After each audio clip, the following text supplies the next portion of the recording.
Marian ഉടമ്പടി ധ്യാനത്തിലേക്ക് നമ്മൾ ഭക്തിപൂർവ്വം പ്രവേശിക്കുകയാണ്. ഈശോയുടെ നമുക്ക് ഹൃദയത്തിൽ നന്ദി പറയാം. ദൈവപിതാവിനാൽ ആകർഷിക്കപ്പെട്ടിട്ട് പരിശുദ്ധ ദൈവമാതാവ് ജീവനോടെ പ്രത്യക്ഷയായ ഈ അൾത്താരയിൽ ഈ സമയം നമ്മളെ ഒരുമിച്ച് കൂട്ടിയ ദൈവപിതാവിൻ്റെ സ്നേഹത്തിന് നമുക്ക് ഹൃദയത്തിൽ നന്ദി പറയാം.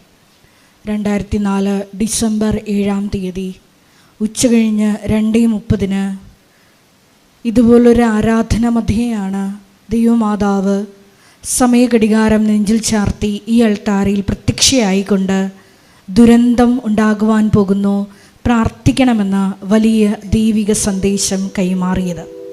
ജീവിതത്തിൻ്റെ വലിയ ദുരന്തമുഖങ്ങളിലായിരുന്നു കൊണ്ടാണ് നമ്മളും പരിശുദ്ധ അമ്മ ജീവനോടെ പ്രത്യക്ഷപ്പെട്ട ഈ ആലയത്തിൽ വന്ന് മരിയൻ ഉടമ്പടി എടുത്തുകൊണ്ട് ഈശോയുടെ കരുണയ്ക്ക് വേണ്ടി ദൈവപിതാവിൻ്റെ വലിയ കരുതലിന് വേണ്ടി നോക്കി പാർക്കുന്നത്.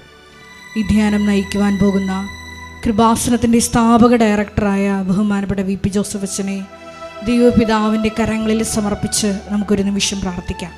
ഈശോയെ, ഈ ആരാധനയിലൂടെ നീളം നീ തന്നെ അച്ഛനിലൂടെ ഞങ്ങളോട് സംസാരിക്കണമേ എന്ന് പ്രാർത്ഥിക്കുന്നു. മരിയൻ ഉടമ്പടി നിബന്ധനകൾ വിശ്വസ്തതാപൂർവം ദൈവസ്നേഹത്തോടെ പാലിക്കുവാനുള്ള അധിക അഭിഷേകം ഈ ആരാധനയിലൂടെ ഞങ്ങൾക്ക് നൽകണമേ എന്ന് പ്രാർത്ഥിക്കുന്നു.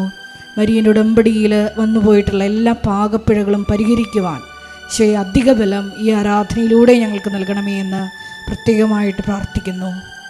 2015 മുതൽ കൃപാസനത്തിൽ വന്ന് മരിയൻ ഉടമ്പടി എടുത്തു പോയിട്ടുള്ള മുഴുവൻ മക്കളെയും അൾത്താരയിൽ സമർപ്പിച്ചുകൊണ്ട് ദിവ്യകാരുണ്യനാഥനെ വരവേറ്റുകൊണ്ട് നമുക്ക് ഇരുകരങ്ങളും ഉയർത്തി ശക്തമായി സ്തുതിക്കാം. ഒരിക്കൽ കൂടി നാളിതുവരെ കൃപാസനത്തിൽ വന്ന് മരിയൻ ഉടമ്പടി എടുത്ത് പ്രാർത്ഥിച്ചു പോയിട്ടുള്ള മുഴുവൻ മക്കളെയും ഓൺലൈനായി ഉടമ്പടി എടുത്ത് പ്രാർത്ഥിക്കുന്ന മക്കളെയും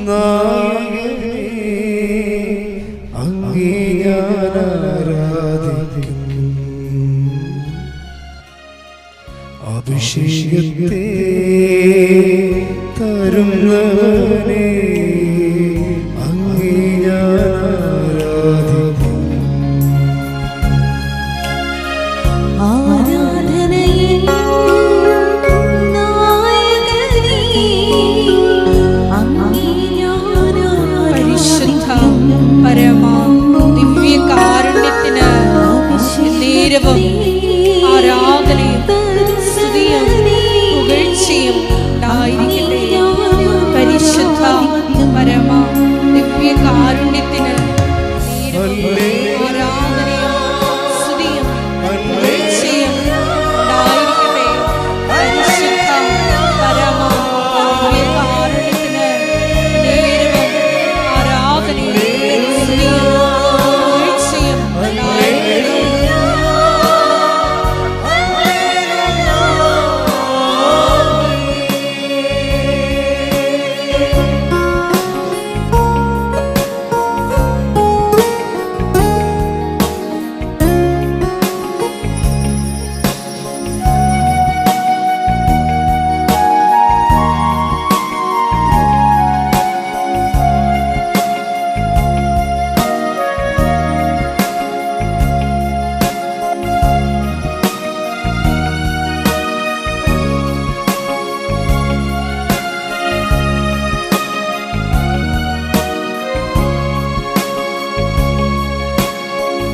ആദിയും നീയേ, അന്തവും നീയേ, അങ്ങേ ഞാൻ ആരാധിക്കും.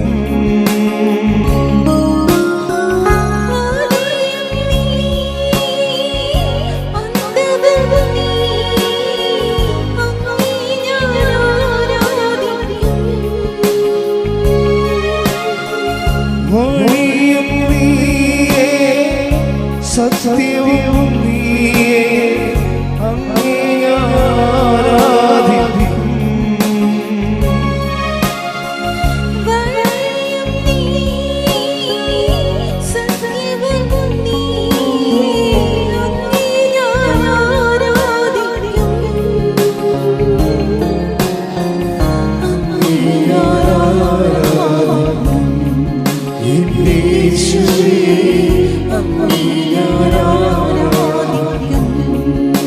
കരങ്ങൾ വീശി ചേർന്ന് പാടും. ഹല്ലേലൂയ.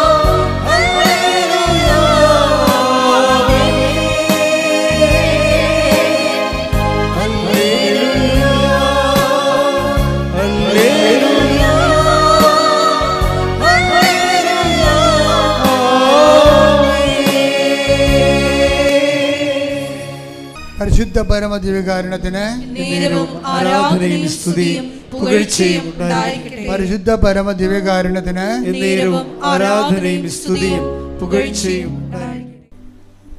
പണ്ട് 1ാം ക്ലാസ്സിലൊരു പാഠം ഉണ്ടായിരുന്നു. പശു നമുക്ക് പാല് തരുന്നു.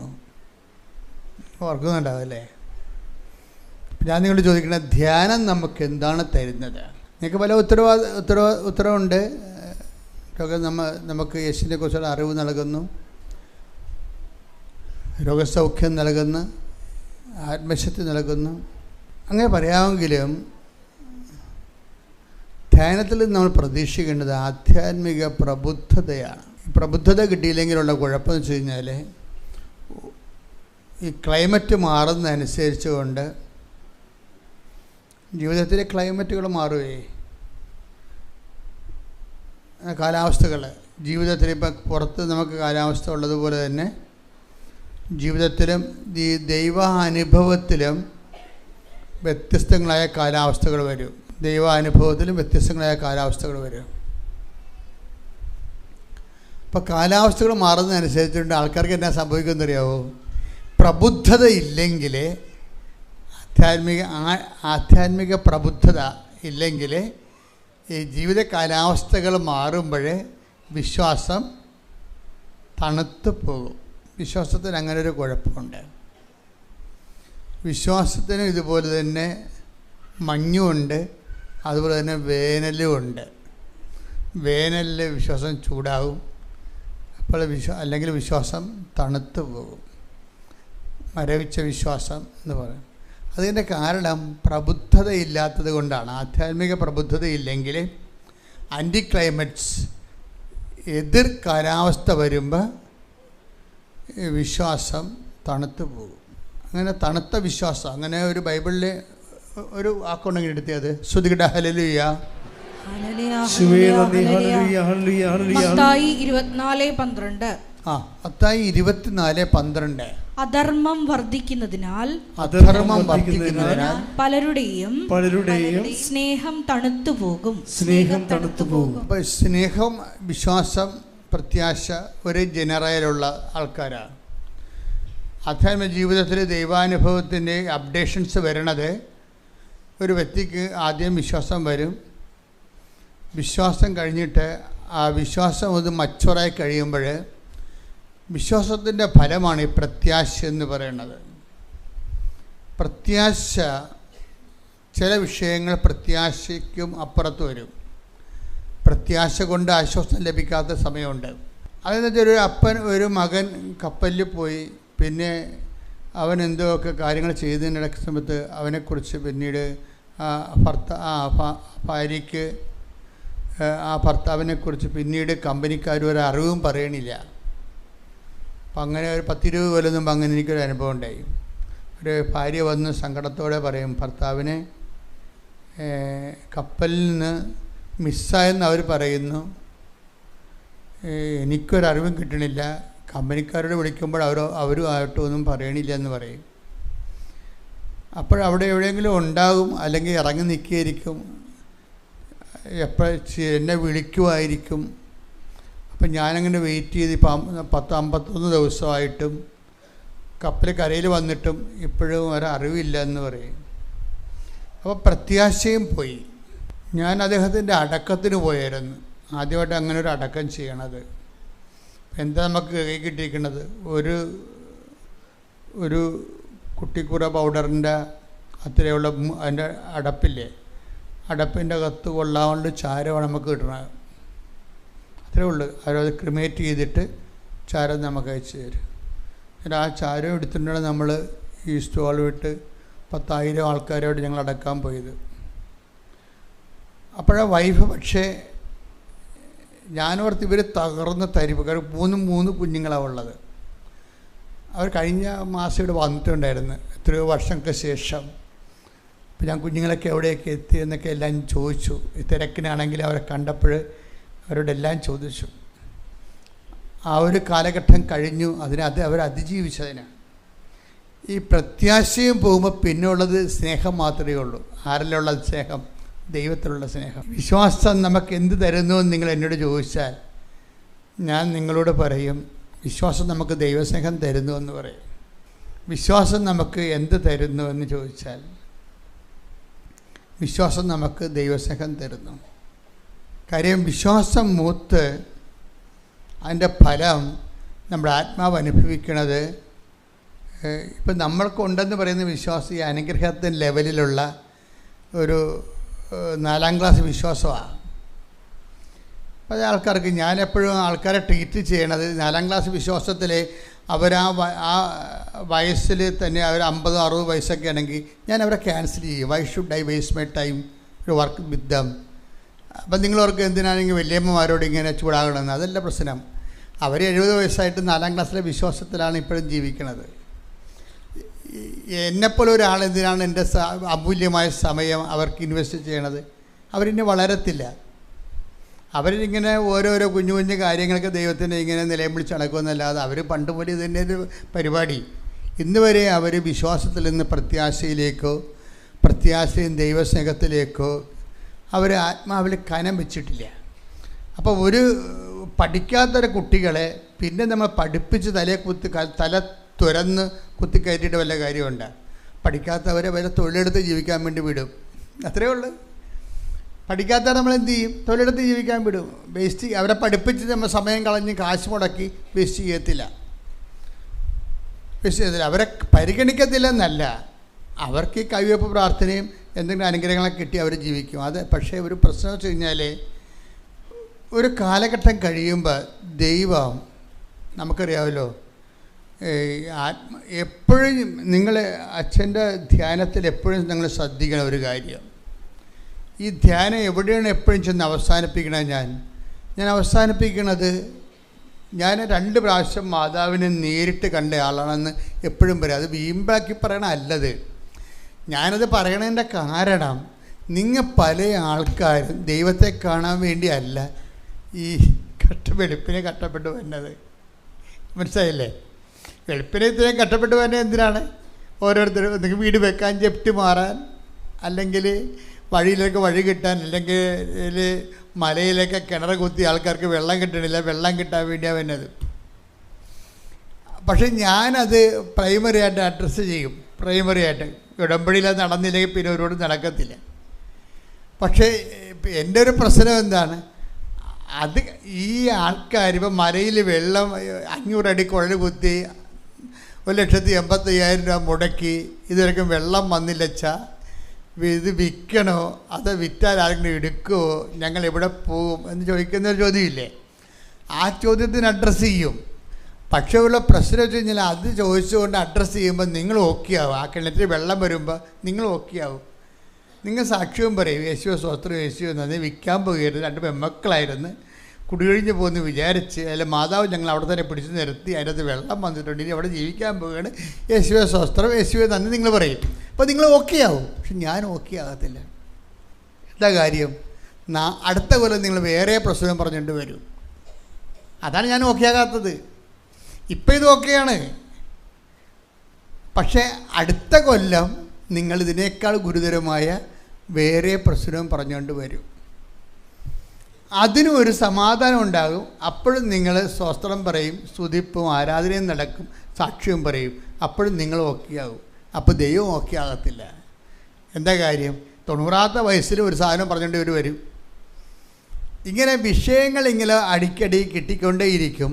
ഇവരൊരു ദൈവത്തെ ഒരിക്കലും അറിയത്തുമില്ല.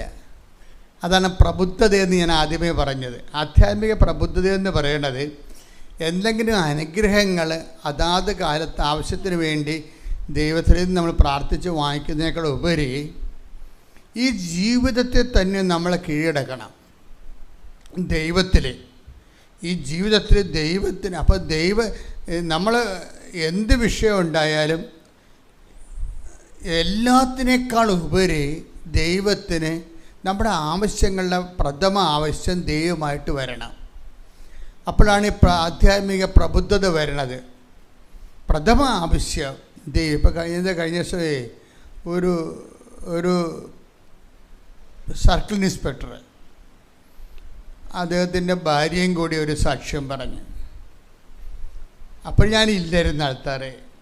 പിന്നെ പിന്നെ 3 ദിവസം കഴിഞ്ഞ് പിന്നെ വന്നു. അപ്പോൾ എന്നോട് അവർ പറഞ്ഞ് ഞങ്ങൾ സാക്ഷ്യം പറഞ്ഞെച്ചാന്ന് പറഞ്ഞു. ചില സർക്കിൾ ഇൻസ്പെക്ടർമാരും ഗവൺമെൻറ് ഓഫീസർമാരും ഒക്കെ സാക്ഷ്യം പറയത്തില്ല.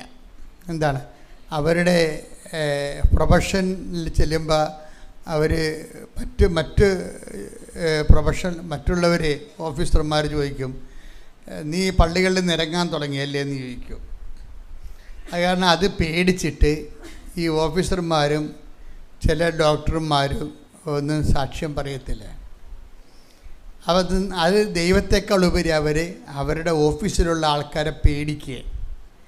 അതാണ് ഈ പ്രബുദ്ധതയുടെ കുഴപ്പമെന്ന് പറയണത്. ദൈവത്തെക്കാൾ ഉപരി ഓഫീസിലുള്ളവരെന്ത് പറയും, മറ്റുള്ളവരെന്ത് പറയും. അതിൻ്റെ ഏറ്റവും ഗതികേട് വരുന്നത്, ഒരിക്കൽ എനിക്കറിയാവുന്ന രണ്ട് പേര് അപ്പോൾ നിങ്ങൾക്ക് എല്ലാവരെയും എനിക്ക് അറിയത്തില്ലല്ല. അപ്പോൾ എനിക്കറിയാവുന്ന പറയുമ്പോൾ ഒന്നെങ്കിൽ എൻ്റെ ഇടവകയുള്ള ആൾക്കാരായിരിക്കും, അല്ലെങ്കിൽ വർഷങ്ങളായിട്ട് ഇവിടെ പ്രാർത്ഥിക്കാൻ വന്ന് പല പ്രാവശ്യം കൗൺസിലിങ്ങിന് വന്നിട്ട് പേര് ഊരുമൊക്കെ ചില ആളുടെയൊക്കെ അറിയാൻ പറ്റും. പക്ഷേ ഇടവക്കാരാണെങ്കിൽ കൃത്യമായിട്ട് അറിയാൻ പറ്റും. അപ്പോൾ ഒരുത്തിയുടെ കല്യാണം ഇങ്ങനെ നടക്കണില്ല.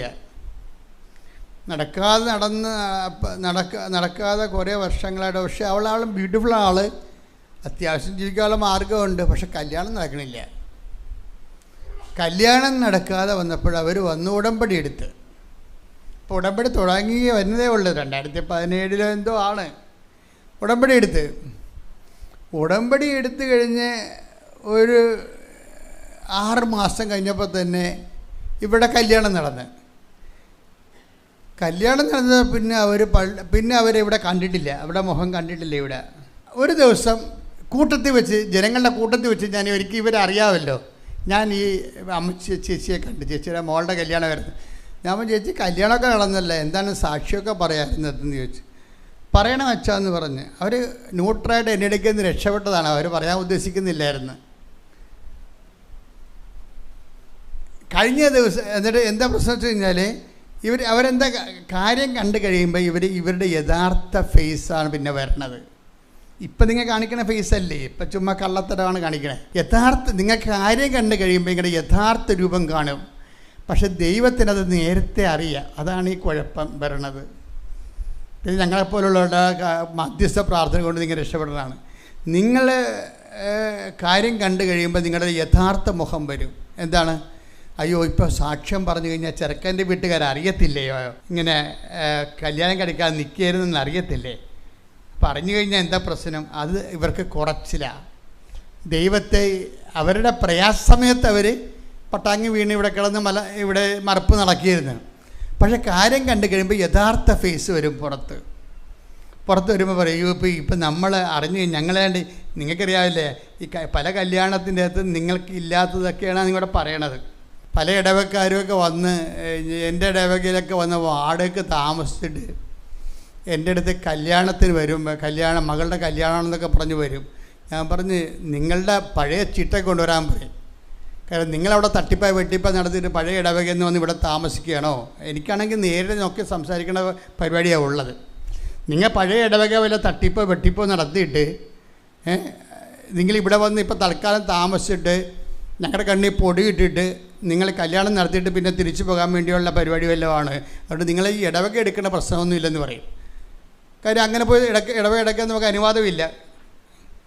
കോസ്റ്റി ഡോമിസൈൽ എന്ന് പറയും. ഇവർ വാടകക്കാരല്ലേ, തൽക്കാലം താൽക്കാലിക ആൾക്കാരാണ് ഇവിടെ വരും. അപ്പോൾ ഇങ്ങനെ താൽക്കാലിക ആൾക്കാർ കല്യാണത്തിന് വരുമ്പോൾ അതിൻ്റെ അർത്ഥം എന്തോ തരികടയാണെന്നുള്ളത് എല്ലാ വികാരിച്ചന്മാർക്കും അറിയാം.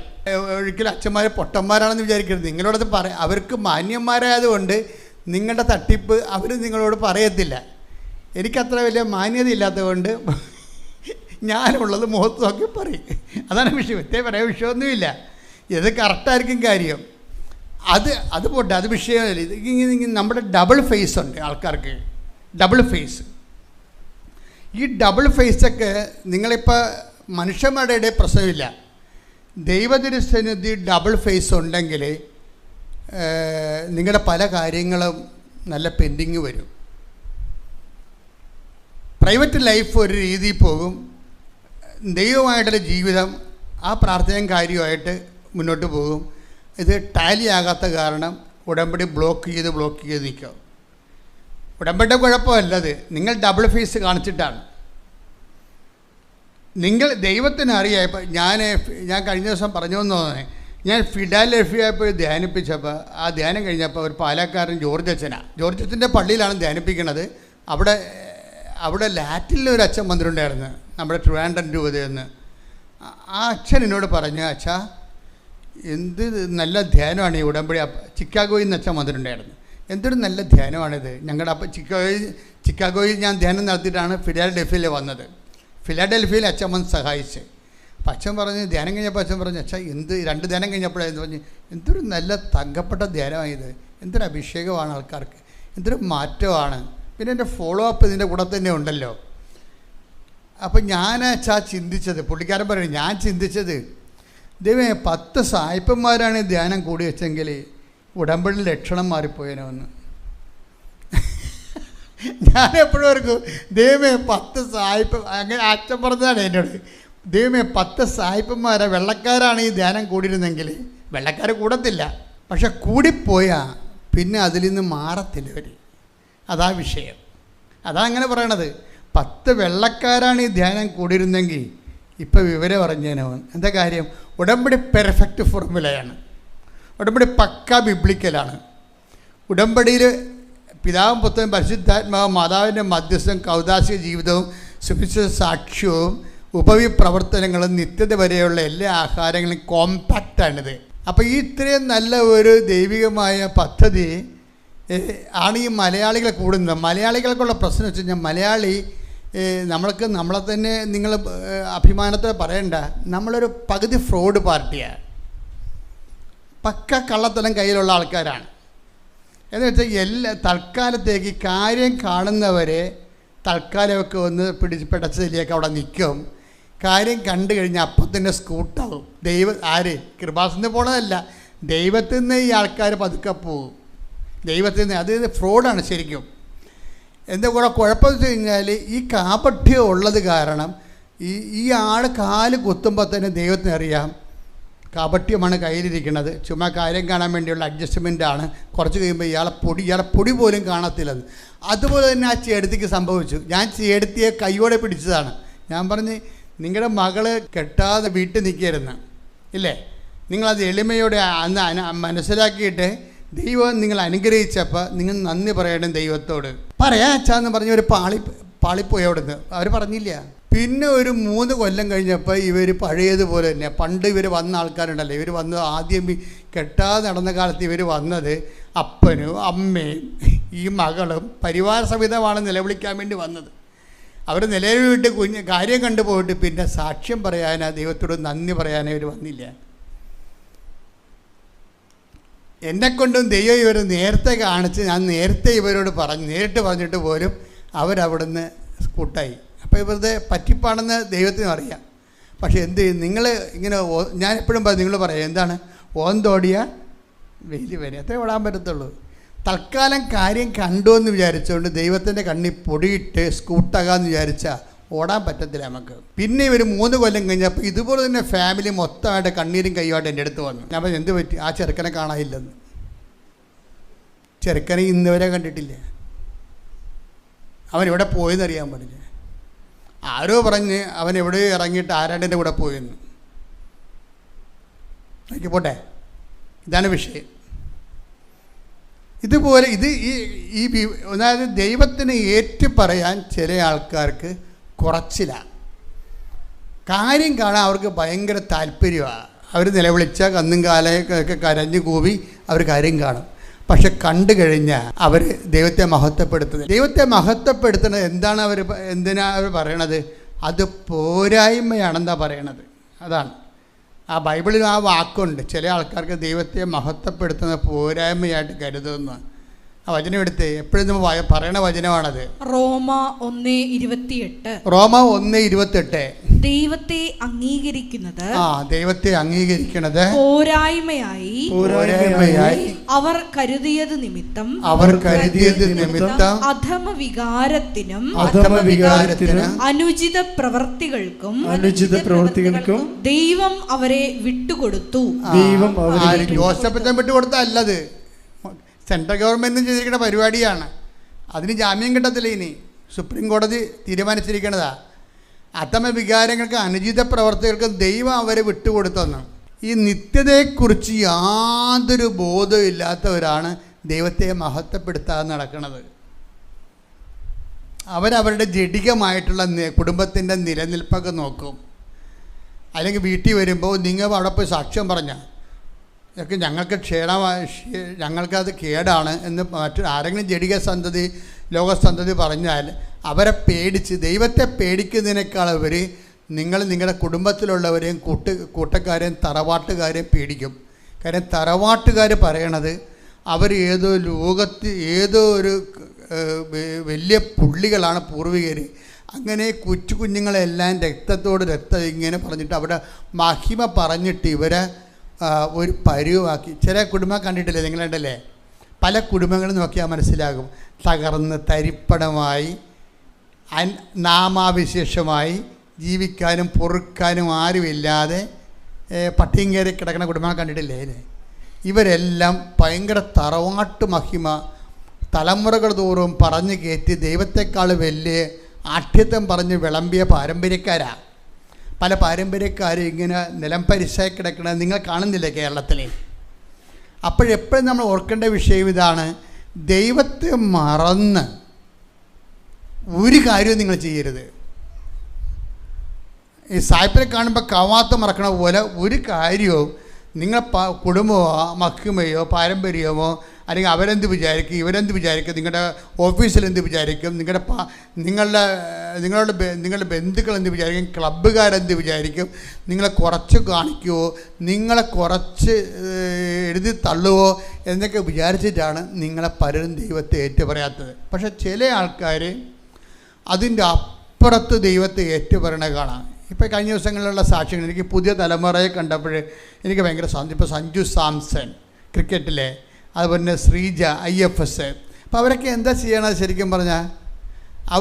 അവർക്ക് കിട്ടിയ ആ ഒരു അനുഗ്രഹത്തിന് അവർ ദൈവത്തെ ഇങ്ങനെ ഏറ്റുപറയണ കേൾക്കാൻ എന്ത് രസമാണ്. അപ്പോൾ പുതിയ തലമുറ കുറച്ച് ബോധം വെച്ചിട്ട് അവർ കൃത്യമായി വിശ്വാസത്തിലേക്ക് വരിക മാത്രമല്ല വിശ്വാസം ഏറ്റു പറയുന്നുണ്ട്.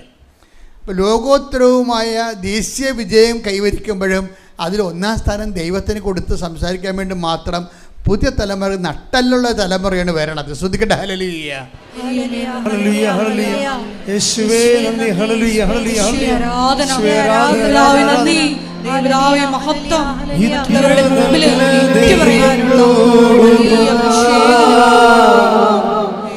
എന്തു ചെയ്തു നന്ദി ചൊല്ലിടുന്നു എന്റെ കൊച്ചു ജീവിതത്തെ നിന്നെ മുൻപിൽ കാഴ്ചയേകിയ ഇത്ര നല്ല ദൈവത്തോട്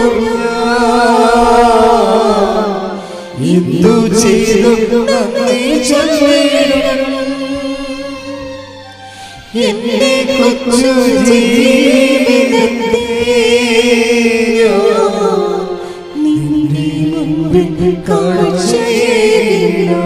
പരിശുദ്ധ പരമദിവ്യകാരുണ്യത്തിന് ആരാധനയും സ്തുതിയും പുകഴ്ചയും ഉണ്ടായിരിക്കട്ടെ. പരിശുദ്ധ പരമദിവ്യകാരുണ്യത്തിന് ആരാധനയും സ്തുതിയും പുകഴ്ചയും ഉണ്ടായിരിക്കട്ടെ. അപ്പം എൻ്റെ സഹോദരനെ കൊതിക്കേണ്ട ദൈവത്തോട് പറയണ ദൈവമേ എൻ്റെ ഈ ചേറ്റിൽ നിന്ന് എന്നെ ഒന്ന് രക്ഷപ്പെടുത്തുക. എന്തിനാണ് രക്ഷപ്പെടുത്തുന്നത്? എനിക്ക് നിനക്ക് സാക്ഷ്യം വഹിക്കാൻ വേണ്ടിയാണ്, നിന്നെ മഹത്വപ്പെടുത്താൻ വേണ്ടിയാണ്. അത് പറയണം. നിന്നെ മഹത്വപ്പെടുത്താൻ വേണ്ടിയാണ്.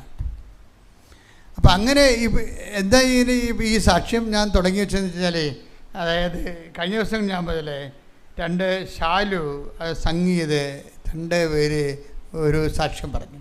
അതാണ് ഞാൻ പറഞ്ഞ ഷാലു എന്ന് പറയുന്നത് വൈഫാണ്, അതുപോലെ സംഗീതം എന്ന് പറയുന്നതാണ് ആ സർക്കിൾ ഇൻസ്പെക്ടർ. അപ്പോൾ ഇവർ നമ്മുടെ ഉടമ്പടി മാതാവ് തരണ ഒരു കാലം ഉണ്ടായിരുന്നു, അതായത് 2014. ഇപ്പോൾ ഉടമ്പടി വന്നില്ല. ഉടമ്പടിയുടെ പ്രാഥമികമായ പ്രത്യക്ഷിക പ്രാർത്ഥന കിട്ടിയത് 2014. അപ്പോൾ 2014 13 വന്ന ആൾക്കാരാണ് ഈ ഷാലുവും സംഗീതവും. അപ്പം അന്ന് അങ്ങേര് പോലീസാണ്, SI ആണോ എന്നറിയത്തില്ല, ഇന്നിപ്പോൾ സർക്കിളാണ് അങ്ങേര്, അന്ന് പോലീസാണ്. ഷാലു അദ്ദേഹത്തിൻ്റെ വൈഫ്. അപ്പോൾ അവർ വന്നതിന് ശേഷം അവർ വന്നത് കാര്യം, അവർ 2012 മുതലൊക്കെ വരണമെന്ന് തോന്നണം, പക്ഷെ അവർക്ക് മക്കളില്ല. അപ്പം അന്നൊരു 2-3 കൊല്ലമായിരുന്നു മക്കളില്ല അവർക്ക്. അപ്പോൾ അവർ കൗണ്ടൊക്കെ ടെസ്റ്റ് ചെയ്തപ്പോൾ മക്കളെ കിട്ടാൻ സാധ്യതയില്ല. വൈഫിന് പീരീഡ്സ് ഇറഗുലർ പീരീഡാണ്, അതുതന്നെയല്ല ഹസ്ബൻഡിന് മക്കളെ കിട്ടാൻ സാധ്യതയില്ല, കൗണ്ടിൻ്റെ പ്രോബ്ലം ഉള്ളതിനെ കിട്ടാനേ സാധ്യതയില്ല. അപ്പോൾ അവരൊരു 2 കൊല്ലം അച്ഛൻ്റെ അടുത്ത് ഇങ്ങനെ പ്രാർത്ഥിച്ചെന്ന്. ഉടമ്പടി ഇല്ല, കൗൺസിലിംഗ് മാത്രമേ ഉള്ളൂ, ധ്യാനവും കൗൺസിലിങ്ങേ ഉള്ളൂ. ധ്യാനത്തിൽ കൂടും, അച്ഛനെ വന്ന് മെസ്സേജ് എടുപ്പിക്കും, അങ്ങനെയൊക്കെ പോകുന്നൊരു കാലമായിരുന്നു. അപ്പോൾ അവർ പറഞ്ഞു, അച്ഛാ ഞങ്ങൾ അഡോപ്റ്റ് ചെയ്യണമെന്ന് ചോദിച്ച്. അവർക്ക് ആ കുഞ്ഞിന് കിട്ടാൻ സാധ്യതയില്ലെന്ന്, ഹസ്ബൻഡിന് കൗണ്ട് ഇല്ലാത്ത അങ്ങനെ എന്തോ പ്രശ്നമാണ്. അപ്പോൾ അവർക്ക് കുട്ടിയെ കിട്ടത്തില്ലെന്ന് അവർക്ക് മനസ്സിലായി കഴിഞ്ഞപ്പോൾ അവർ 2 കൊല്ലം അതിനുവേണ്ടി പ്രാർത്ഥിക്കുകയും. അപ്പോൾ ഞാനവരെ ഓർക്കുന്നുണ്ട്. കാര്യം ഓർക്കാൻ കാരണം, ഇവരുടെ എവിടെ പോയപ്പോൾ അവർ പള്ളിയിൽ എന്നെ കാണാൻ വന്നപ്പോൾ രാത്രി ഞാനിവിടെ വീട്ടിൽ പോയിട്ടുണ്ട്. അങ്ങനെ എൻ്റെ ഓർമ്മയിലുണ്ട് അവർ. അപ്പോൾ ധ്യാനിപ്പിക്കാൻ വന്നപ്പോൾ നമ്മൾ ഓരോ ഇടവകയിലൊക്കെ അന്ന് ധ്യാനിപ്പിച്ച് നടക്കും. ഞാനിപ്പോൾ ഇടവകയിലൊക്കെ ധ്യാനിപ്പിച്ച് നടക്കുന്ന കാലമാണ്. അപ്പോൾ അവരുടെ എവിടെയോ ഇടവകയിൽ ധ്യാനിപ്പിക്കാൻ ചെന്നപ്പോൾ ഇവരെന്നെ കാണാൻ വന്നപ്പോൾ ഞാൻ രാത്രിയാണെങ്കിൽ ശരി ഇവരുടെ കൂടെ പോയി അവരുടെ വീട്ടിലൊക്കെ പോയി പ്രാർത്ഥിച്ച് പോന്നു. അപ്പോൾ അതുകൊണ്ട് ഇവർ ഓർക്കുന്നുണ്ട് ഞാൻ. അപ്പോൾ ഇവർ എന്നോടൊരു ദിവസം ചോദിച്ചു, ഞങ്ങളിനി കുട്ടികളെ കിട്ടത്തില്ലല്ലോ അച്ഛോ, അപ്പോൾ ഇനി ഞങ്ങൾ അഡോപ്ഷനിലേക്ക് പോകട്ടെ എന്ന് ചോദിച്ചു. അപ്പം ഞാൻ പറഞ്ഞു വെയിറ്റ് എന്ന് പറഞ്ഞ് ചോദിച്ചു. വെയിറ്റ് എന്ന് പറഞ്ഞാൽ എന്താണ് ചോദിച്ചിട്ട് പറയാം. ആരോട്? ഈ വിഷയത്തിൽ ഈശോയ്ക്ക് തീരുമാനം ഉണ്ടാവുമല്ലോ. അപ്പോൾ ഞാനത് പിന്നെ വന്ന് ഈശോയോട് പ്രാർത്ഥിച്ചിട്ട് ചാർട്ടിങ് മെസ്സേജ് എടുത്ത്. കാര്യം 3 കൊല്ലമായിട്ട് നടക്കണമല്ലേ, അപ്പോൾ അവർക്ക് ഇതിനൊരു തീരുമാനം എടുത്ത് കൊടുക്കണം നമ്മൾ. ആ ഉടമ്പടി ഇപ്പോൾ അത് നിങ്ങൾ എന്നോട് സന്ദേശം ചോദിക്കുമ്പോൾ ഞാൻ ഉടനെ നോക്കണം എന്താണ്, ഉടമ്പടിയുടെ മച്യൂരിറ്റി നോക്കും. അല്ല നിങ്ങളിപ്പോൾ ഒന്ന് പുതുക്കിച്ച് വന്നിട്ട് സന്ദേശം വേണമെന്ന് പറഞ്ഞാൽ ഞാൻ എടുക്കത്തില്ല. കാര്യം എന്താണ്, നിങ്ങളിവിടെ ഉടമ്പടി വന്നതല്ലേ ഉള്ളൂ. ഉടമ്പടിയെക്കുറിച്ച് പഠിക്കണമെങ്കിൽ തന്നെ ഉടമ്പടി 1-2 പുതുക്കേണ്ടി വരും. 1-2 പുതുക്കി അത്രയും ധ്യാനങ്ങൾ പുതുക്കിയിട്ടും കാര്യമില്ല. അത്രയും കാലത്തെ ധ്യാനങ്ങൾ കൃത്യമായിട്ട് കൂടണം, അത്രയും കാലത്തെ വചനങ്ങൾ വായിക്കണം. ഇതൊന്നും ചെയ്യാതെ വചനവും വായിക്കത്തില്ല, ധ്യാനവും കൂടത്തില്ല, ഒന്ന് പുതുക്കിച്ച് സന്ദേശം ചോദിച്ചാൽ ഇവരോട് ദൈവം സംസാരിക്കത്തില്ല. അതെനിക്കറിയാവുന്ന കാരണം ഞാൻ സമയം വേസ്റ്റ് ചെയ്യത്തില്ല. കാരണം നമ്മൾ 1-2-3 പുതുക്കണേ എന്തിനാണ്? നിങ്ങൾ അതിൻ്റെ ഉള്ളിൽ ഉടമ്പടിയുടെ കമ്പൽസറി ആയിട്ടുള്ള സംഭവമാണ് ഉടമ്പടി ധ്യാനം. ഉടമ്പടി ധ്യാനത്തിലൂടെയാണ് ഈശോ സംസാരിക്കുന്നത്, അപ്ഡേഷൻസ് വരണത്. അതും പിന്നീട് നിങ്ങൾ ദിവസവും വായിക്കുന്ന ധ്യാനങ്ങൾ, വചനങ്ങൾ, പിന്നെ നിങ്ങൾ ചെയ്യുന്ന ഉപവിപ്രവർത്തനങ്ങൾ, സുവിശേഷ വേലകൾ, ഇതൊക്കെ ചെയ്തു വരുമ്പോൾ ദൈവമായിട്ട് നല്ലൊരു പരുവം വരും. ദൈവമാണെങ്കിൽ ലോക പിശുക്കാണ്, ഒരുമാതിരിപ്പെട്ട മനുഷ്യനോട് ഓപ്പൺ ചെയ്യത്തില്ല. അതാണ് വിഷയം. കർത്താവ് മിണ്ടിയില്ലെന്നൊക്കെ പറയത്തില്ലേ, അതുപോലുള്ള സിറ്റുവേഷനാണ്, മിണ്ടത്തില്ല. അപ്പോൾ അതുകൊണ്ട് തന്നെ ഈ വെറുതെ മെസ്സേജ് എടുക്കാൻ പറ്റത്തില്ല. ഇവർ 3 കൊല്ലമായപ്പോൾ എനിക്കൊരു ബാധ്യതയുണ്ട്, ദൈവത്തിനൊരു ബാധ്യതയുണ്ട്. എനിക്ക് മാത്രമല്ലല്ല ബാധ്യത. 3 കൊല്ലം കർത്താവിൽ നിന്ന് വിളിച്ച് ഒരു കാര്യത്തിൽ നടക്കണ ദൈവത്തിനും ബാധ്യതയില്ലേ? അപ്പോൾ ഇവർ സത്യസന്ധമായിട്ട് വിശ്വസ്തമായിട്ട് ജീവിക്കുന്ന ആൾക്കാരാണ്. അപ്പോൾ അവരെന്നോട് ചോദിക്കണം, ഞങ്ങൾ അഡോപ്ഷനിലേക്ക് പോട്ടെ, ദത്തെടുക്കട്ടെ എന്നാണ് ചോദിക്കണത്. ദത്തെടുക്കണമെങ്കിൽ ഒരു പ്രായമുണ്ടല്ലോ. ഇവിടെ 2 പേരുടെയും വയസ്സ് കൂട്ടിയിട്ട് എന്താ 90 താഴെ എന്തൊക്കെ വരണം. അപ്പോൾ അങ്ങനെ വരുമ്പോൾ അങ്ങനെ ആ പ്രായം കഴിഞ്ഞാൽ പിന്നീട് ദത്തെടുക്കാനും പറ്റത്തില്ല, ആസ്തികൾ കുറഞ്ഞാൽ ദത്തെടുക്കാൻ പറ്റത്തില്ല. അപ്പോൾ ഇപ്പോൾ ആസ്തികളുള്ള സമയത്ത് ദത്തെടുക്കുകയാണെങ്കിൽ നിയമപരമായിട്ട് ഗവൺമെൻറ് അനുവദിക്കും. അപ്പോൾ ഞങ്ങൾ ദത്തെടുക്കട്ടെ എന്ന് ചോദിച്ചു. അപ്പോൾ ഞാൻ പറഞ്ഞപ്പോൾ ചോദിച്ചിട്ട് പറയാമെന്ന് പറഞ്ഞു. അപ്പോൾ ചോദിച്ചിട്ട് പറയാമെന്ന് പറയുമ്പോൾ എനിക്കൊരു ആത്മവിശ്വാസമുണ്ട്. എന്താണ്? ഈ വിഷയത്തിൽ കർത്താവ് സംസാരിക്കും. കാര്യം അതിൻ്റെ ന്യായവും നീതിയൊക്കെ ഉണ്ട്. ഇപ്പം ഞാൻ കർത്താവിനോട് ചോദിച്ചിട്ട് ചാർട്ടി മെസ്സേജ് ഇട്ടിട്ട് അവരെ കൊണ്ട് അടയാളപ്പെടുത്തി എടുപ്പിച്ചു. അവരറിയാത്ത മെസ്സേജ് അവരെ കൊണ്ട് അടയാളപ്പെടുത്തി എടുപ്പിച്ചു. അപ്പോൾ ഷാർപ്പായിരിക്കും അത്. അപ്പോൾ ഞാൻ പറഞ്ഞ് അഡോപ്ഷൻ എടുക്കേണ്ടെന്ന് ഈശോ പറയണം. അഡോപ്ഷൻ എടുക്കരുത്, വെയിറ്റ് ചെയ്യാൻ പറയുന്നുണ്ടെന്ന് പറഞ്ഞു. അപ്പോൾ വെയിറ്റ് ചെയ്യാൻ, അഡോപ്ഷൻ എടുക്കരുത്, നിങ്ങൾ ഒരു കാരണവശാലും ദത്തെടുക്കരുത്. പിന്നെ എന്ത് ചെയ്യണം? വെയിറ്റ് ചെയ്യാൻ പറയുന്നുണ്ടെന്ന് പറഞ്ഞു. അപ്പോൾ വെയിറ്റ് ചെയ്യണം. അപ്പോഴേ അവർക്ക് സ്വാഭാവികമായിട്ട് അവർക്ക് എന്നോട് ചോദിക്കാം, എത്ര കാലം വെയിറ്റ് ചെയ്യേണ്ടി വരുമെന്ന് ചോദിക്കാം. ആ ഒരു വിശ്വാസികളായതുകൊണ്ട് അവരത് വിഷയത്തിനാണ് പ്രാധാന്യം കൊടുത്തെങ്കിൽ അവർ ചോദിക്കും എത്ര കാലം വെയിറ്റ് ചെയ്യണമെന്ന്.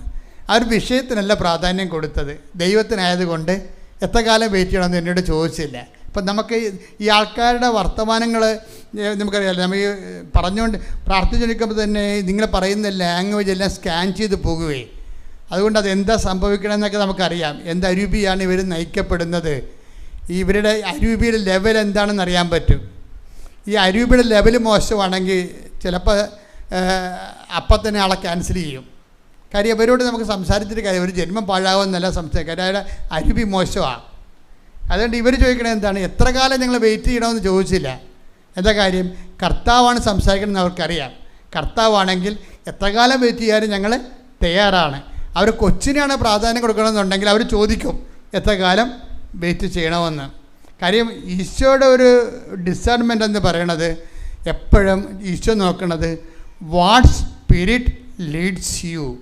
അത് ഉടമ്പടി ഞാൻ നിങ്ങളെ പഠിപ്പിച്ചിട്ടുള്ളൊരു സത്യമാണ്. അതെപ്പോഴും നിങ്ങൾ കരുതണം. What spirit leads U. അതായത് ഇപ്പം അച്ഛനോട് സംസാരിക്കുമ്പോൾ നിങ്ങളുടെ മനസ്സിൽ ഉണ്ടാകണം, ഇത് ഡിസൈൻ ചെയ്ത് പോവുകയാണ്, സ്പോട്ടിൽ ഡിസൈൻ ചെയ്ത് പോവുകയാണ്. എന്ത് അരൂപിയാണ് നിങ്ങളെ നയിക്കുന്നത്? ഭയങ്കര സീരിയസ് വിഷയമാണത്. എല്ലാ കാര്യവും പറയുമ്പോൾ നിങ്ങൾ എന്നോട് പറയുമ്പോൾ നിങ്ങൾ ആരാണെന്നുള്ള കാര്യം അത് നിങ്ങൾ എന്ത് പറയുന്നെന്നല്ല, നിങ്ങൾ ആരാണെന്നുള്ളതാണ് ഇവിടെ റിസൾട്ട് എടുക്കണത്. നിങ്ങളെന്ത് പറയണ കാര്യമല്ല പ്രശ്നം. നിങ്ങൾ പറയുന്ന ആ പറച്ചിലൂടെ തന്നെ നിങ്ങൾ ആരാണെന്നുള്ളത് ദൈവം ഉടനെ നിങ്ങൾ കമ്മ്യൂണിക്കബിൾ, ദൈവത്തിന് സംസാരിക്കാൻ പറ്റിയ ആളാണോ, ദൈവത്തിന് നിങ്ങൾക്ക് നിങ്ങളോട് കമ്മ്യൂണിക്കേറ്റ് ചെയ്യാൻ പറ്റിയ ആളാണോ എന്ന് നിങ്ങളുടെ വർത്തമാനത്തിൽ നിന്ന് തന്നെ പിടികിട്ടും. അതാണ് ഈ what spirit leads you. Take the word of God. ശ്രുതികട ഹല്ലേലൂയ.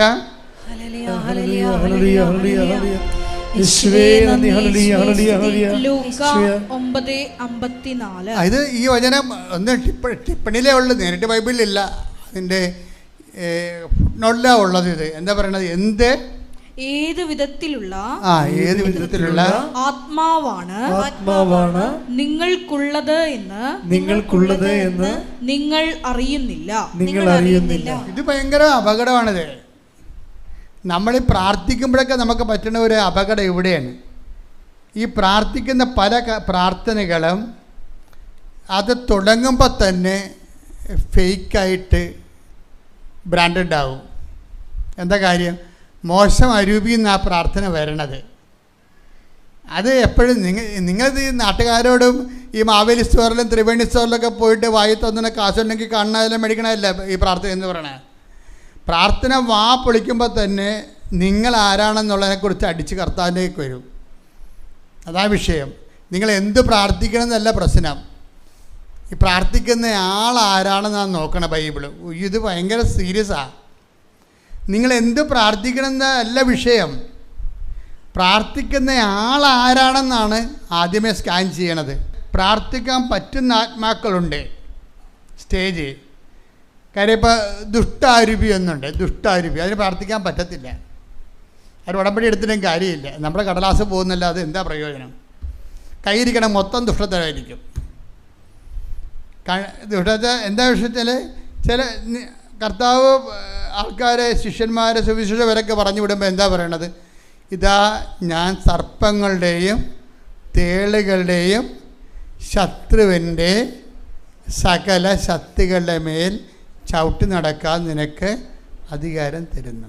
അപ്പം സർപ്പങ്ങളുള്ള സ്വഭാവമുള്ള ആൾക്കാരുണ്ടാവും. സർപ്പത്തിൻ്റെ സ്വഭാവം ഞാൻ എപ്പോഴും നിങ്ങളോട് പറയണം. എന്താണ് കാര്യം? സർപ്പം വാ പൊളിച്ചാൽ ഒന്നെങ്കിൽ കൊത്തിയിരിക്കും, അല്ലെങ്കിൽ വിഴുങ്ങിയിരിക്കും. രണ്ടേ നടക്കത്തുള്ളൂ, വേറെ ഒന്നും നടക്കത്തില്ല. ഒന്നെങ്കിൽ മറ്റുള്ളവനെ പറ്റിച്ചിരിക്കും, അല്ലെങ്കിൽ അവനെ ഉപദ്രവിച്ചിരിക്കും. എത്ര ഉടമ്പടി എടുത്ത് ഏത് സാക്ഷ്യം പറഞ്ഞാലും കയ്യിരിപ്പ് ദുഷ്ടത്തരമാണെന്നുണ്ടെങ്കിൽ ആ അരുവി ദുഷ്ടാത്മാവാണ്. അതെപ്പോഴും നിങ്ങൾ മനസ്സിലാക്കണം. നിങ്ങളെ വാട്ട് സ്പിരിറ്റ് ലീഡ്സ് യു, ദുഷ്ട അരൂപിയാണോ നിങ്ങളെ നയിക്കണത്? ദുഷ്ടാരൂപിയാണ് നയിക്കണമെന്ന് എങ്ങനെ അറിയാൻ പറ്റും? ദുഷ്ടാരൂപിയുടെ പ്രവർത്തന രീതികൾ എന്താണ്? കൊല്ലാനും നശിപ്പിക്കാനുമാണ് കള്ളൻ വരുന്നത്, അല്ലേ? അതാണ് വിഷയം. ഒന്ന് പറഞ്ഞേ. കൊല്ലാനും നശിപ്പിക്കാനുമാണ് കള്ളൻ വരുന്നത്. അപ്പം കള്ളൻ എന്ന് പറയുമ്പോൾ ഈ കള്ളനാണ് ഉടമ്പടി എടുത്തിരിക്കണമെന്നുണ്ടെങ്കിൽ യോസപ്പച്ചനെയും പണിയാവും, കൃപാസനത്തിനും പണിയാവും. എന്താണ്? കള്ളനാണ് ഉടമ്പടി കള്ളിയാണ് ഉടമ്പടി എടുത്തിരിക്കുന്നത്.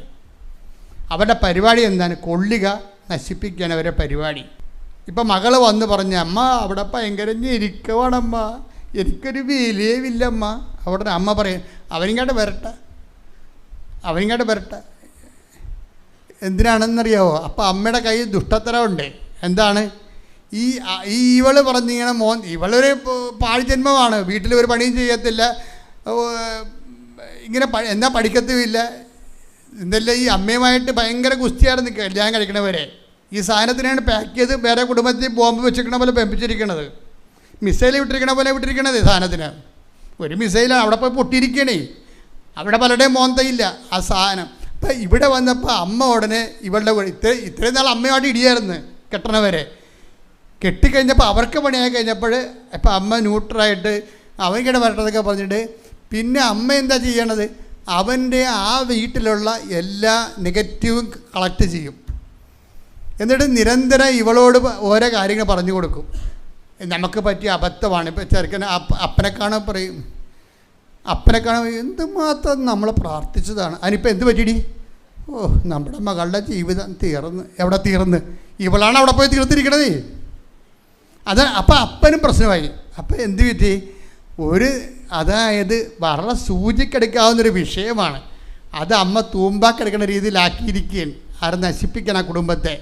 കള്ളിയാണ്. ഈ കള്ളി വന്ന് ഉടമ്പടി എടുക്കാൻ പാടില്ല. അതാണ് വിഷയം.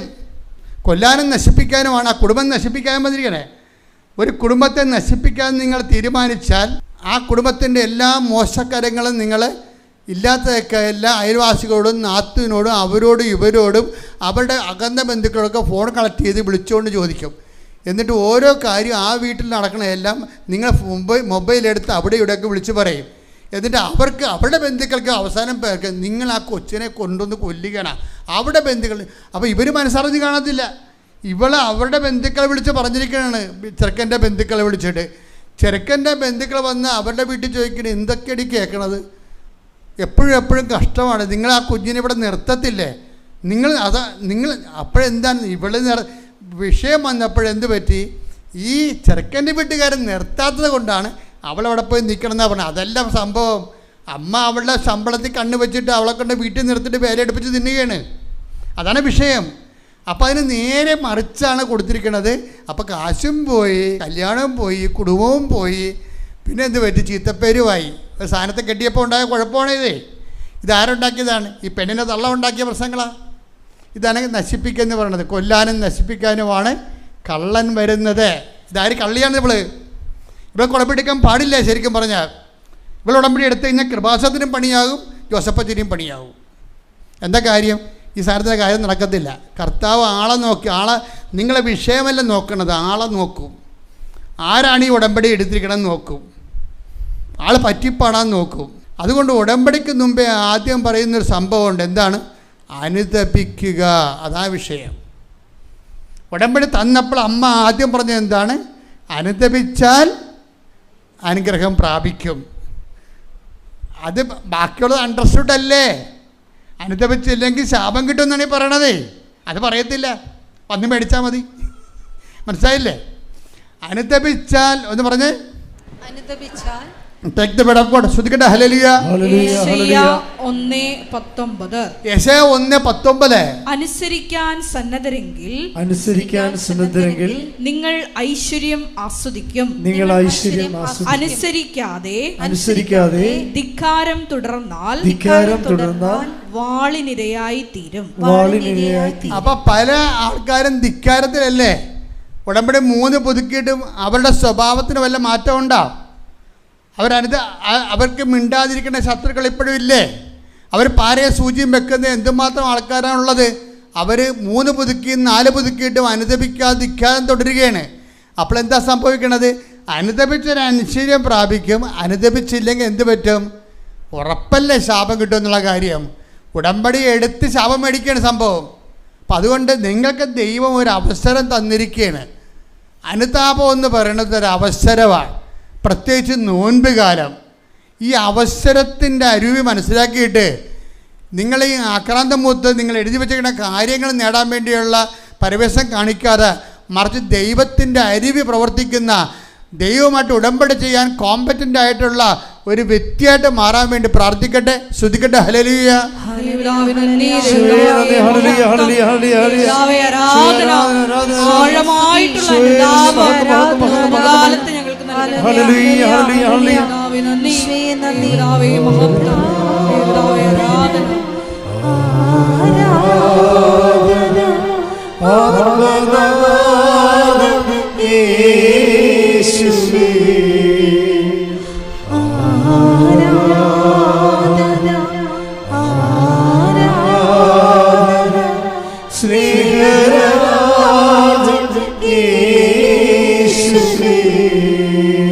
പരിശുദ്ധ പരമ ദിവ്യകാരുണ്യത്തിന് ആരാധനയും സ്തുതിയും പുകഴ്ചയും ഉണ്ടായിരിക്കട്ടെ. പരിശുദ്ധ പരമ ദിവ്യകാരുണ്യത്തിന് ആരാധനയും സ്തുതിയും പുകഴ്ചയും ഉണ്ടായിരിക്കട്ടെ. അപ്പം ഞാൻ ഓർക്കണേ, അതായത് എന്തുമാത്രം ആൾക്കാർ ഉടമ്പടി എടുക്കുന്നു.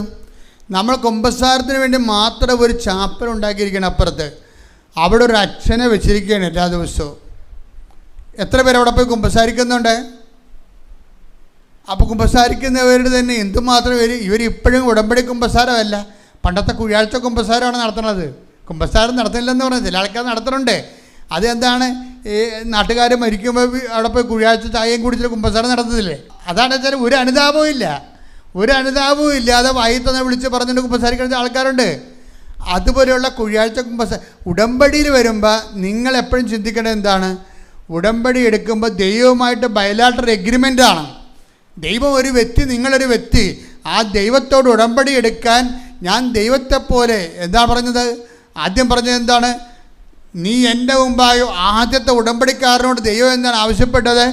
നീ എൻ്റെ മുമ്പാകെ ഉണ്ടാകണം. പിന്നെന്താ പറഞ്ഞത്? നീ പരിശുദ്ധനാണ്, വിശുദ്ധി പാലിക്കണം. അതാണ് ഉൽപ്പത്തി പുസ്തകത്തിൽ പറഞ്ഞത്. നീ എൻ്റെ മുമ്പാകെ ഉണ്ടാവുക, വിശുദ്ധി പാലിക്കുക. അപ്പൊ നോൻപിന്റെ അരൂപിയും നമ്മൾ ഉടമ്പടിയുടെ ധ്യാനങ്ങൾ കൂടുമ്പോഴേ എപ്പോഴും നമ്മൾ ശ്രദ്ധിക്കണം. നമുക്ക് ചിലപ്പോൾ അനുഗ്രഹങ്ങൾ ദൈവം തന്നു കാണും, അത് നിങ്ങളുടെ പാപത്തിന് കിട്ടിയ ലൈസൻസ് അല്ല. ചില ആൾക്കാർ പറയും ഞാൻ മാറ്റമൊന്നുമില്ല, ഞാൻ പഴയ ആൾ തന്നെയായിട്ട് ജീവിക്കണം, എന്നാലും എനിക്ക് ഉടമ്പടി വെച്ച് അനുഗ്രഹങ്ങൾ കിട്ടിയല്ല എന്ന് ഓർക്കും. അത് ഏറ്റവും വലിയ മണ്ടത്തരമാണ്. ചില ആൾക്കാർ ചില വിഡ്ഢികളെ ധരിക്കണം അങ്ങനെയാണ്. എടാ ഞാൻ പാപിയാണെങ്കിൽ ദൈവം അനുഗ്രഹിക്കുമോ? ഞാൻ ഉടമ്പടി വെച്ചിട്ടും ഞാൻ പറഞ്ഞതെല്ലാം കിട്ടിയല്ല എനിക്ക്, അപ്പോൾ എൻ്റെ പാപം ദൈവം അംഗീകരിച്ചെന്നില്ല. അതല്ല പ്രശ്നം.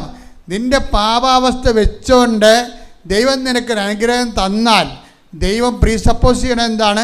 നീ അത് മനസ്സിലാക്കിയിട്ട് അനുതാപത്തിലേക്ക് വരും. പക്ഷേ നീ എന്ത് ചെയ്യും? പറവനെ പോലെ പിന്നെയും കഠിനമായി കഴിഞ്ഞാൽ പിന്നെ എന്ത് ചെയ്യാം? ദൈവം അനുദപിക്കാനുള്ള പുസ്തകം എടുത്തുകൊണ്ട് പോകും. ഇനി നീ അനുദപിക്കണ്ടെന്ന് പറയും. കാര്യം അനുതാപമില്ലാത്ത അവസ്ഥയായിട്ട് പോലും ഞാൻ നിന്നെ അനുഗ്രഹിച്ചു, എന്നിട്ട് നീ അതിൽ വളമായിട്ട് എടുത്തുകൊണ്ട് ആ കഠിന ഹൃദയത്തോട് തന്നെ ജീവിച്ചു. നീ ഇനി അനുദപിക്കേണ്ട ആവശ്യമില്ലെന്ന് പറയും. കാര്യം അനുദപിക്കാൻ നമുക്ക് ഒരു ടൈം കഴിഞ്ഞാൽ പിന്നെ അനുദപിക്കാൻ പറ്റത്തില്ല. അസ്വീകാര്യമായ ദിവസം വരും. അനുതാപത്തിനുമുണ്ട് സ്വീകാര്യ സമയവും അസ്വീകാര്യമായ സമയവും. ദൈവം കാത്തിരുന്ന ഒരു ടൈം കഴിഞ്ഞാൽ പിന്നെ നീ അനുദപിച്ചാലും സ്വീകാര്യമായിരിക്കത്തില്ല. അതുകൊണ്ട് രക്ഷയുടെ ദിവസം എന്നൊക്കെ പറയണത് സ്വീകാര്യമായ സമയം. Take the word of God. ശ്രുതികട ഹല്ലേലൂയ.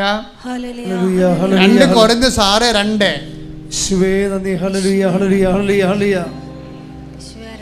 2 കൊരിന്തോസ് 6:2. 2 കൊരിന്ത്യർ 6:2. അവിടുന്ന് അരുൾ ചെയ്തു, അവിടുന്ന് അരുളി ചെയ്തു, സ്വീകാര്യമായ സമയത്ത് സ്വീകാര്യമായ സമയത്ത് ഞാൻ നിന്റെ പ്രാർത്ഥന കേട്ടു. ഞാൻ നിന്റെ പ്രാർത്ഥന കേട്ടു. രക്ഷയുടെ ദിവസത്തിൽ രക്ഷയുടെ ദിവസത്തിൽ ഞാൻ നിന്നെ സഹായിക്കുകയും ചെയ്തു. ഞാൻ നിന്നെ സഹായിക്കുകയും ചെയ്തു. ഇതാ ഇപ്പോൾ സ്വീകാര്യമായ സമയം. സ്വീകാര്യമായ സമയം. ഇതാ ഇപ്പോൾ രക്ഷയുടെ ദിവസം. രക്ഷയുടെ ദിവസം. അപ്പൊ അനുദപിക്കാൻ ഒരു കാലമുണ്ട്. ഈ അനുഗ്രഹത്തിൻ്റെ കാലം എന്ന് പറയുന്നത് തന്നെ അനുതാപത്തിൻ്റെയും കാലമാണ്. അനുഗ്രഹത്തിൻ്റെ കാലത്ത് അനുദപിച്ച് മാറിയില്ലെങ്കിൽ പിന്നെ 12:7 വർക്കൗട്ട് ചെയ്യും. 12:7 ഹെബ്രായർ 12:7 എന്താണ്? അവൻ അനുദപിച്ചു പക്ഷെ സ്വീകരിച്ചില്ലെന്ന്. കാര്യം അനുദപിക്കേണ്ടത് ദൈവം നൽകിയ ഒരു സമയമുണ്ട് അനുദപിക്കാൻ. അത് നോൻപാകാം, അനുഗ്രഹത്തിൻ്റെ കാലമാകാം. ഈ പ്രിസ്ക്രൈബ്ഡ് ടൈമിൽ ഈ നിർദ്ദിഷ്ട സമയത്ത് അനുദപിച്ചില്ലെങ്കിൽ പിന്നത്തെ അനുതാപം സ്വീകാര്യമല്ല, അസ്വീകാര്യമാണ്. ഇങ്ങനെ കുറേ ആൾക്കാർക്ക് അക്കിടി പറ്റിയിട്ടുണ്ട്. സമയം തെറ്റി അനുദപിക്കും. ഈ സമയം തെറ്റി മാവ് പൂത്താനുള്ള അവസ്ഥ എന്താണ്? പുഴുകേറി നശിച്ചു പോകും. എല്ലാത്തിനും സമയമില്ലേ ദൈവം വെച്ചിരിക്കണത്? സമയം ഒന്ന് മാവ് പൂക്കണം എന്ന് നോക്കിയേ, ഒന്ന് സമയം തെറ്റി പൂത്ത് നോക്കിയേ, ഒരു സാധനം നമുക്ക് കിട്ടത്തില്ല. സമയത്തിന് മുമ്പേ പൂത്താലും പ്രശ്നമാണ്. മഞ്ഞ് കയറി എല്ലാം അടന്ന്, കുണ്ണികളെല്ലാം അടന്നു പോകും. അനുതാപത്തിനൊരു ടൈമുണ്ട്. അതാണ് സഭാപ്രസംഗി പറയണത്. എന്താ പറയണത്? ഒന്നെടുത്ത് ശ്രുതികട ഹല്ലേലൂയ, ഹല്ലേലൂയ, ഹല്ലേലൂയ, ഹല്ലേലൂയ.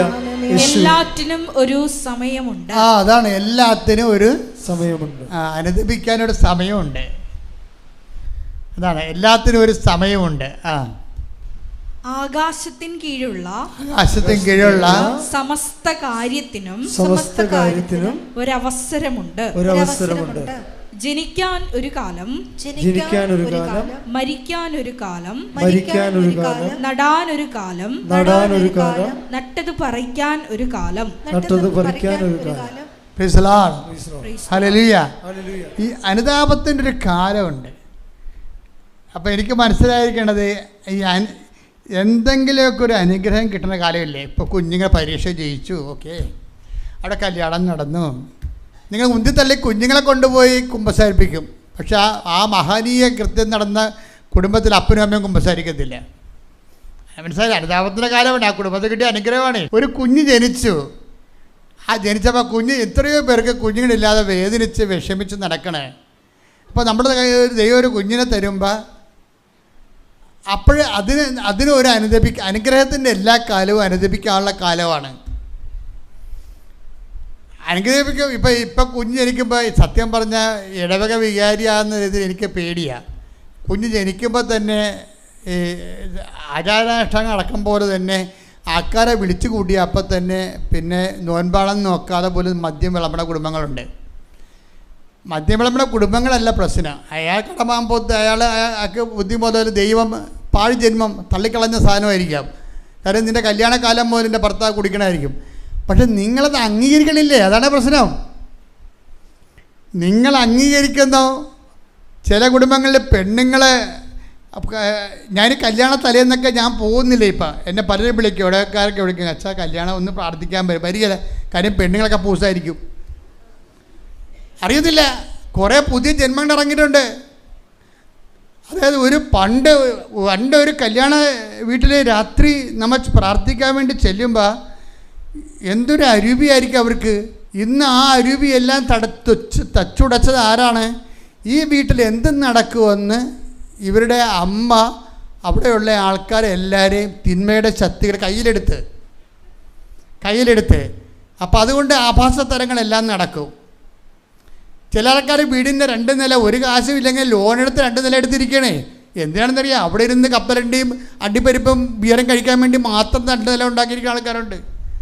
അവിടുന്ന് അറ്റാക്ക് വന്നിട്ട് പിടിച്ചോണ്ട് വന്നിട്ട് താഴെ വരുമ്പോൾ തന്നെ ആളിൻ്റെ ക്ലോസാകുകയോ കുറയുമ്പോൾ ഇതൊക്കെ എല്ലാത്തിനും ടൈമില്ലേ? ചാകാനും ഒരു ടൈമുണ്ടാവും. നിങ്ങൾ ദൈവത്തെ മറന്നൊരു സംഭവം ചെയ്യരുത്. ദൈവമായിട്ട് ജീവിക്കുക വെച്ചാൽ നല്ല പ്രൊട്ടക്ഷൻ കിട്ടുന്ന പരിപാടിയാണ്. പക്ഷെ അത് അത്രയ്ക്ക് ഈസി അല്ല. ശരിക്കും നമ്മൾ ശ്രദ്ധിക്കേണ്ട കാര്യങ്ങൾ നമ്മൾ ശ്രദ്ധിക്കണം. കെയർലെസ്സായിട്ട് ജീവിച്ച് അനുഗ്രഹങ്ങൾ അടിച്ചു മാറ്റുമ്പോഴും ദൈവം അനുഗ്രഹിക്കുന്നുണ്ട്. ഞങ്ങളുടെ പാപത്തിന് ദൈവം ലൈസൻസ് തന്നിട്ടുണ്ടെന്ന് വിചാരിക്കരുത്. ഏത് സമയത്താണ് ആളെ ഉൾപ്പെടെ പോകണമെന്ന് അറിയാൻ പറ്റത്തില്ല. എനിക്ക് ചില മരിപ്പിനൊക്കെ അടക്കാൻ ചെല്ലുമ്പോൾ എനിക്ക് ഒരു പ്രശ്നം തോന്നാറില്ല. അവിടെ കന്ന കാളെ കൂവി നിലവിക്കുന്നുണ്ടാവും. എനിക്ക് അണ്ണന്മാരുടെ എല്ലാത്തിൻ്റെ അവസ്ഥകൾ അറിയാം. ഇരന്ന് പണി മേടിച്ചിരിക്കുന്നതാണ്. ഇനി റീത്തും പിടിച്ച് പോകാതെ വേറെ മാർഗ്ഗമില്ല. ഇരന്ന് പണി മേടിച്ച് എനിക്ക് ഒരു നിലവിളി കേൾക്കത്തില്ല. കാര്യമൊക്കെ നിങ്ങളുടെ നിലവിളി നേരത്തെ നിലവിളിക്കേണ്ടായിരുന്നു. നിങ്ങൾ ദൈവത്തിൽ നിന്നൊരു കുടുംബം അകലുന്നോ, ദൈവത്തിൻ്റെ സംരക്ഷണം നഷ്ടപ്പെടുന്നു എന്ന് തോന്നുമ്പോൾ നിങ്ങൾ ദൈവത്തിൻ്റെ ഉള്ള ആൾക്കാരാണെങ്കിൽ ദൈവം നിങ്ങൾക്ക് കണ്ണീര് തരും. എന്താ കാര്യം? കണ്ണീര് ദൈവം തരണതാണ്. ദൈവം തരുന്ന കണ്ണീരെന്താണ്? ഒരു മനുഷ്യന് പ്രൊട്ടക്ഷൻ ഉണ്ടെങ്കിൽ, ദൈവ സംരക്ഷണം ഉണ്ടെങ്കിൽ, ദൈവത്തിൽ നിന്നൊരു ഇഞ്ച് മാറിക്കഴിഞ്ഞാൽ നമ്മുടെ കണ്ണിൽ നിന്ന് നമുക്ക് ദുഃഖം വരും. പാപത്തെക്കുറിച്ച് വേദന വരും. കർത്താവിൽ നിന്ന് അകന്നു പോകണമല്ലോ. അതിന് എത്രയോ അങ്ങനെ എന്തുമാത്രം കുടുംബങ്ങളുണ്ടെന്നറിയാവോ? നിസ്സാര കാര്യത്തിന് പോലും ദൈവത്തെ അകന്നു പോകുമ്പോൾ വേദനിക്കുകയും വിഷമിക്കുകയും സങ്കടപ്പെടുകയും, എന്നാൽ ദൈവത്തോട് ഒന്ന് ആവരാതി പറയാതെ നിൽക്കുകയും അവിടെ ഉള്ള വിശ്വാസത്തിൽ ജീവിച്ചു പോവുകയും ചെയ്യുന്ന എന്തുമാത്രം കുടുംബങ്ങളുണ്ട്. അതുകൊണ്ടല്ലേ ഈ വിശ്വാസം ഇവിടെ നിലനിന്ന് പോണത്. അതുകൊണ്ട് ദൈവവേദലെ ഉടമ്പടി എടുത്തവരാണെങ്കിൽ ഉടമ്പടിയുടെ നിയോഗങ്ങൾ തമ്മിൽ കടിച്ചു തൂങ്ങാതെ ദൈവവും നിങ്ങളും തമ്മിലുള്ള ബന്ധത്തിൽ വിഷയത്തെക്കാളുപരി ദൈവത്തിന് പ്രാധാന്യം കൊടുത്തുകൊണ്ട് ദൈവവുമായി ജീവിക്കുന്ന ഒരു ജീവിതം. നമ്മൾ കണ്ട സാക്ഷ്യത്തിൽ പോലീസുകാരനല്ലേ സംഗീത, അദ്ദേഹം കയറി സാക്ഷ്യം പറഞ്ഞിരുന്നു ഭാര്യയുടെ കൂടെ. അപ്പം അദ്ദേഹം പറഞ്ഞത് എനിക്ക് ഭയങ്കരമായിട്ട് കുറച്ചുകൂടി വൈഫിൻ്റെ കാര്യം, വൈഫ് അവരുടെ ലൈഫ് നോക്കുമ്പോൾ നമുക്ക് എന്നെ കുറച്ച് വല്ലാത്ത രീതിയിൽ സങ്കടപ്പെടുത്തിയിട്ടുള്ള ഒരു വ്യക്തികളാണ് ഇവർ. കാര്യം ഇവരെന്നോട് ചോദിച്ചു, അച്ഛാ കർത്താവ് എന്ത് പറയണു, ഞങ്ങൾ ദത്തെടുക്കണമെന്ന് ചോദിക്കുമ്പോൾ മെസ്സേജ് കിട്ടിയത് നിങ്ങൾ വെയിറ്റ് ചെയ്യുക, ദത്തെടുക്കേണ്ടെന്നാണ് മെസ്സേജ് കിട്ടിയത്. അപ്പം ഞാനതനുസരിച്ച് പറഞ്ഞു. ഞാൻ പറഞ്ഞതല്ല, അത് ദൈവം പറഞ്ഞതാണെന്ന് മനസ്സിലാക്കിയിട്ട് അവർ പോയി. അങ്ങനെ 2014 കഴിഞ്ഞു. കൃപാസനം മാറിപ്പോയി. കൃപാസനത്തിൻ്റെ ഫേസ് ലിഫ്റ്റായി.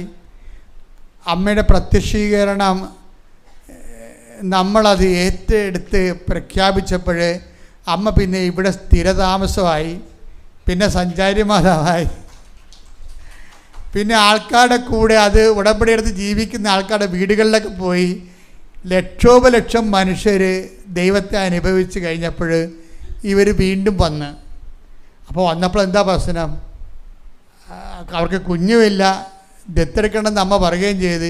ഇപ്പോൾ ആ ചേച്ചിക്ക് ക്യാൻസറുമാണ്. അപ്പോൾ ഇതിൻ്റെ ചങ്ക് പൊടിഞ്ഞു പോയി. ശരിക്കും പറഞ്ഞാൽ ഞാൻ ഇതല്ലല്ല പ്രതീക്ഷിച്ചത്. ഞാൻ പ്രതീക്ഷിച്ചത് 2014 ദത്തെടുക്കേണ്ടെന്ന് പറയുമ്പോൾ 2016 വരുമ്പോൾ കർത്താവ് ശരിക്കും ഇങ്ങനെയാണ് സംഭവിക്കണത്. കുഞ്ഞിനെ കൊടുക്കുക കർത്താവ്, അങ്ങനെയാണ് ചെയ്യണത്. പക്ഷേ അതിന് പകരം ക്യാൻസറാണ് കൊടുത്തത്. എന്നിട്ട് ഇതിങ്ങനെ ഈ പോലീസുകാരനും ഭാര്യയും കൂടി വരും. ഈ ക്യാൻസറിൻ്റെ സമയത്തും ഈ പോലീസുകാരന് വൈഫിനോട് അതിനെ കൊണ്ടുവരേണ്ട കാണുമ്പോൾ നമുക്ക് വിഷമം തോന്നി. ശരിക്കും അയാൾ ഭയങ്കര കരുതലോടുകൂടിയാണ് ആ ക്യാൻസറിൻ്റെ ഫസ്റ്റ് സ്റ്റേജ്. അപ്പോൾ അവിടെ തന്നെ ഒന്ന് പ്രാർത്ഥിച്ച് കഴിഞ്ഞപ്പോൾ പിന്നെ ഒരു കൊല്ലം കഴിഞ്ഞപ്പോൾ സെക്കൻഡ് സ്റ്റേജിലോട്ട് പോയി. അപ്പോൾ നിങ്ങൾ പ്രാർത്ഥിക്കണേ എന്തുമാത്രം ടെൻഷൻ അടിക്കുന്നുണ്ട് മനുഷ്യൻ. കാരണം പ്രാർത്ഥിക്കും തോറും നമ്മൾ പ്രാർത്ഥിക്കുമ്പോൾ ഇത് അറസ്റ്റ് ചെയ്യാനല്ല പ്രാർത്ഥിക്കണത്. പക്ഷെ പ്രാർത്ഥിക്കുമ്പോൾ സംഭവിക്കണത് എന്താണ്? ആ സെക്കൻഡ് സ്റ്റേജിലോട്ട് പോവുകയാണ് സംഭവിക്കണത്. സെക്കൻഡ് സ്റ്റേജിലേക്ക് പിന്നെ 2020 അപ്പോഴത് ഫോർത്ത് സ്റ്റേജായി. ഫോർത്ത് സ്റ്റേജ് ആകുമ്പോൾ ഒരു ഫോർത്ത് സ്റ്റേജ് ക്യാൻസർ. ഇവർക്കാണെങ്കിൽ വലിയ തൂക്കമില്ലാത്ത ലേഡിയാണ്. എൻ്റെ അത്രയൊക്കെ ആരോഗ്യമുള്ളൂ. അപ്പോൾ അവർക്ക് ഇത് ഫോർത്ത് സ്റ്റേജ് ആയപ്പോഴുണ്ട് തളർന്ന്. എന്നിട്ട് ഇങ്ങനെ തളർന്നിട്ട് പോലും ഇതിനെ താങ്ങി പിടിച്ചുകൊണ്ട് ഈ ആൾക്കാരെ വന്ന് ഈ മനുഷ്യൻ നിൽക്കും. അപ്പം അന്നേരം പിന്നെ അതിനിടയ്ക്ക് അങ്ങനെ SA ആയി. എന്നിട്ടും വിശ്വാസം വിടാതെ നിൽക്കും. ഞാനാണെങ്കിൽ വന്ന് കർത്താവിൻ്റെ കാര്യത്തിൽ കിടക്കും. എന്താ കാര്യം? ഈശോ തന്നെ ഈ വിഷയം നേരിട്ട് ഇടപെടണം. ഇത് നമുക്കൊന്നും ചെയ്യാനില്ല. ഇതിൻ്റെ അകത്ത് അടിക്കടി വഷളായിക്കൊണ്ടിരിക്കുകയാണ്. ഇനി ചിലപ്പോൾ അവർ വരത്തില്ല. അതാണ് വിഷയം. അവരുടെ ലാസ്റ്റ് സീനാണ് നമ്മൾ കാണുന്നത്, 4th സ്റ്റേജിൽ. അപ്പോൾ എനിക്കാണെങ്കിൽ എൻ്റെ ആയുസ് കണ്ടിച്ചു പോണ പോലെ ഞാൻ കർത്താവിൻ്റെ കാലത്ത് കിടക്കും. എന്നിട്ട് ഞാൻ ചെന്ന് ആ കൈ എടുത്ത് ഇവിടെ തലയിൽ വെക്കും. എന്നിട്ട് പറയും, ശരിയാകും മക്കളെ, കർത്താവ് നമ്മളെ സഹായിക്കുക എന്നൊക്കെ പറഞ്ഞു വിടും. അത് കറക്റ്റാണ്, ഞാനല്ല പറയണത്. കാരണം ഞാൻ കർത്താവിൻ്റെ നാമത്തിലല്ല അവരോട് പറയണത്. ആ സ്റ്റേജിൽ പറയാൻ ഭയങ്കര പാടാ ശരിക്കും, ആശ്വസിപ്പിക്കാൻ പാടാ ശരിക്കും. പക്ഷേ ഈ കാലങ്ങളിലെല്ലാം ഇവരിങ്ങനെ വിശ്വാസത്തിൽ നിൽക്കും. അപ്പോൾ ഉടമ്പടിയിലായിപ്പോയി അവർ. ഉടമ്പടി പുതുക്കിക്കൊണ്ടേയിരിക്കും. ക്യാൻസറിൻ്റെ സ്റ്റേജുകൾ മാറുന്നതനുസരിച്ച് വീണ്ടും ഉടമ്പടി അവർ പുതുക്കിക്കൊണ്ടേയിരിക്കും. ആവുന്നത്ര ആരോഗ്യത്തോടെ അയാൾ ആ ഉടമ്പടിയുടെ ശുശ്രൂഷ പറ്റുന്നത്രയും ചെയ്തുകൊണ്ട് വിശ്വസ്തത പാലിക്കും. ഈ വിശ്വസ്തതയാണ് ഇവരുടെ ഏറ്റവും വലിയ വിജയമെന്ന് പറയുന്നത്. എന്ത് സ്റ്റേജാണെങ്കിലും ആ ഒരു പ്രാർത്ഥനയെന്നും പ്രവർത്തനങ്ങളിൽ നിന്നും ഒന്നും മാറത്തില്ല. സാധാരണ ഒരു ആൾക്കാർ ഉപയോഗിക്കുന്ന ഫെയ്ത്ത് അല്ല അവർ ഉപയോഗിക്കുന്നത്, വേറെ എന്തൊരു ഫെയ്ത്താണ് ഉപയോഗിക്കുന്നത്. അവർ വിഷയത്തിനേക്കാൾ ഉപരി അവരെ ആങ്കർ ചെയ്തിരിക്കുന്നത് ദൈവത്തിലാണ്. അത് കാരണം ദൈവഹിതം നിറവേറിയാലും അതും ദൈവാനുഗ്രഹമായിട്ട് കരുതിക്കൊണ്ട് പോകുന്ന ഒരു ജീവിത സാക്ഷ്യമാണത്. എനിക്കത് ശ്രദ്ധിക്കാൻ കഴിയുന്നുണ്ട് ശരിക്കും. അപ്പം അതിന് ശേഷം പിന്നീട് ഇവർ വരണത് ക്യാൻസർ സുഖപ്പെട്ടു അവർ പ്രഗ്നൻ്റ് ആയെന്നും പറഞ്ഞാൽ വരണത്. അത് രസമുണ്ട് വിഷയത്തിൽ. പ്രഗ്നൻ്റ് ആണ്, ഇവരുടെ പീരീഡ്സ് കറക്റ്റല്ല. അത് കാരണം ഇവർ പ്രഗ്നൻ്റ് ആയത് ഇവർ അറിയണില്ല. വയറിലുണ്ടാകുന്ന ചില വിഷമങ്ങൾ കാരണം ടെസ്റ്റ് ചെയ്യാൻ ചെന്നപ്പോഴാണ് 3.5 മാസമായിട്ട് പ്രഗ്നൻ്റ് ആണെന്ന് അറിയണത്. അതാ വിഷയം. അപ്പം കർത്താവ് പറഞ്ഞ വാക്ക് എന്താ വെച്ചാൽ ഈ സർക്കിൾ ഇൻസ്പെക്ടർ ഇവിടെ ഒന്ന് പറയണ്ടേ. അതായത് ഇക്കാലങ്ങളിലെല്ലാം ഞാൻ ഇവളുടെ കൂടെയും ഞങ്ങൾ ഒരുമിച്ച് ഈ സങ്കടവും കൊണ്ട് മുന്നോട്ട് പോകുമ്പോൾ എന്നെ നിലനിർത്തിയൊരു വാക്കുണ്ട്. അതാണ് വചനത്തിൻ്റെ ഒരു പ്രത്യേകത. അതാണ് നിങ്ങൾ ഉടമ്പടി ധ്യാനം കൂടണമെന്ന് പറഞ്ഞതിൻ്റെ കാരണം വചനം എന്താണെന്ന് നമ്മുടെ ജീവിതത്തിൽ ചെയ്യണമെന്ന് വെച്ചാൽ നിലനിൽപ്പ് തരും. നിലനിൽപ്പ് വചനം മാത്രമേ തരത്തുള്ളൂ. അനുഗ്രഹം വേറെ, നിലനിൽപ്പ് വേറെ. കർത്താവ് പറഞ്ഞില്ല, നിങ്ങൾ എൻ്റെ സ്നേഹത്തിൽ നിലനിൽക്കുവിൻ. അതാണ് നിലനിൽക്കുക എന്ന് പറയണത്. പല ആൾക്കാരുടെ ഒരു പ്രശ്നമെന്ന് പറഞ്ഞാൽ എന്താണ്? അവർക്ക് അനുഗ്രഹം കിട്ടുന്ന കാലം വരെ അവർക്ക് നിലനിൽക്കാൻ പറ്റണില്ല. അതാണല്ല പ്രശ്നം. നമ്മൾ അണ്ടക്കൊണ്ട് വളം വെക്കേണ്ട കാര്യമില്ല. പല ആൾക്കാരുടെയും പ്രശ്നം ദൈവം അവരെ അനുഗ്രഹിക്കും, പക്ഷെ അനുഗ്രഹം കിട്ടുന്ന സമയം വരെ അവർ നിലനിൽക്കത്തില്ല. അവർ ദൈവത്തിൽ നിന്ന് എന്തെങ്കിലും ഏഷണി പറഞ്ഞാൽ, കുശുമ്പ് പറഞ്ഞാൽ, അടിയുണ്ടാക്കിയ, വെള്ളമടിച്ച, കള്ളത്തരം കാണിച്ച, ആൾക്കാരെ പറ്റിച്ച ഒക്കെ അവർ ദൈവത്തിൽ നിന്ന് പോകും. അതാണ് നിലനിൽപ്പെന്ന് പറഞ്ഞാൽ നിസ്സാരമല്ല. എന്തുകൊണ്ടാണ് നിലനിൽക്കാത്തതെന്ന് എന്നോട് ചോദിച്ചാൽ ഞാൻ പറയും, ദൈവത്തിൻ്റെ വചനം അവർക്ക് അറിയത്തില്ല. ആ വചനം ഉണ്ടെങ്കിൽ ഈ ക്യാൻസർ 4th സ്റ്റേജിൽ ഒരു വൈഫിനെയും കൊണ്ട് കഷ്ടത്തിൽ കൈ ഇട്ടുകൊണ്ട് നടക്കുമ്പോൾ ദൈവത്തിൻ്റെ വാഗ്ദാനം ആ മനുഷ്യൻ മനസ്സിൽ സൂക്ഷിക്കുന്നുണ്ട്. എന്താണ്? ഉടമ്പടി നിങ്ങൾ ഒരു കാരണവശാലും ദത്തെടുക്കരുത്, കർത്താവിൻ്റെ വാക്കിന് വേണ്ടി കാത്തിരിക്കാൻ പറയുന്നുണ്ട്. എന്താ അങ്ങനെയല്ലേ പറഞ്ഞിരിക്കണത്? ആ കുഞ്ഞിന് വേണ്ടി കർത്താവ് കുഞ്ഞിനെ തരും. അപ്പോൾ പക്ഷെ നമുക്ക് അത് ആ വാഗ്ദാനം വേറെ, അനുഭവങ്ങൾ വേറെയാണ്. അനുഭവം എന്താണ്? ക്യാൻസറാണ്. വാഗ്ദാനം എന്താ പറഞ്ഞിരിക്കണത്? ദത്തെടുക്കേണ്ട, കർത്താവ് കുഞ്ഞുങ്ങളെ തരുമെന്നാണ്. അപ്പോൾ വാഗ്ദാനങ്ങൾ ദൈവം വിശ്വസ്തനായതുകൊണ്ട് ഈ മനുഷ്യന് നിലനിൽപ്പിൻ്റെ വരം കിട്ടി. നിലനിൽപ്പിൻ്റെ വരം എന്ന് പറഞ്ഞാൽ എന്താണ്? അത് അദ്ദേഹം പറയുന്നുണ്ട്, എൻ്റെ നിലനിൽപ്പ് എന്നെ നിലനിർത്തിയത് ഈ 4th സ്റ്റേജ് ക്യാൻസറിലെ വൈഫിനെ ചികിത്സിക്കാൻ നടക്കുമ്പോഴും എൻ്റെ കർത്താവ് ഞങ്ങൾക്ക് കുഞ്ഞിനെ തരുമെന്ന് പറയുന്ന വാഗ്ദാനത്തിൽ ഞാൻ വിശ്വസിച്ച് നിലനിൽക്കാൻ കാരണം 2 കൊരിന്ത്യർ 12:9 ഞാൻ എപ്പോഴും പറയുന്ന വചനമാണത്. അത് അദ്ദേഹത്തിന് അഭിഷേകമായി കിട്ടി. ആ വചനം ഒന്ന് കേട്ടെ, ശ്രുതിക്കട്ടെ. ഹല്ലേലൂയ. ഹല്ലേലൂയ ഹല്ലേലൂയ ഹല്ലേലൂയ ഹല്ലേലൂയ. എന്നാൽ അവിടുന്ന് എന്നോട് അരുൾ ചെയ്തു. പറഞ്ഞു. എന്നാൽ അവിടുന്ന് എന്നോട് അരുളി ചെയ്തു നിനക്ക് എൻ്റെ കൃപ മതി. നിനക്ക് എൻ്റെ കൃപ മതി. ആ മക്കളില്ലെങ്കിലും ക്യാൻസർ ആണെങ്കിലും what you need my grace. നിനക്ക് എൻ്റെ കൃപ. അതാണ് ഇവർക്ക് കിട്ടിയിരിക്കണത്. അനുഗ്രഹമല്ല, കൃപ എന്ന് വെച്ച് കഴിഞ്ഞാൽ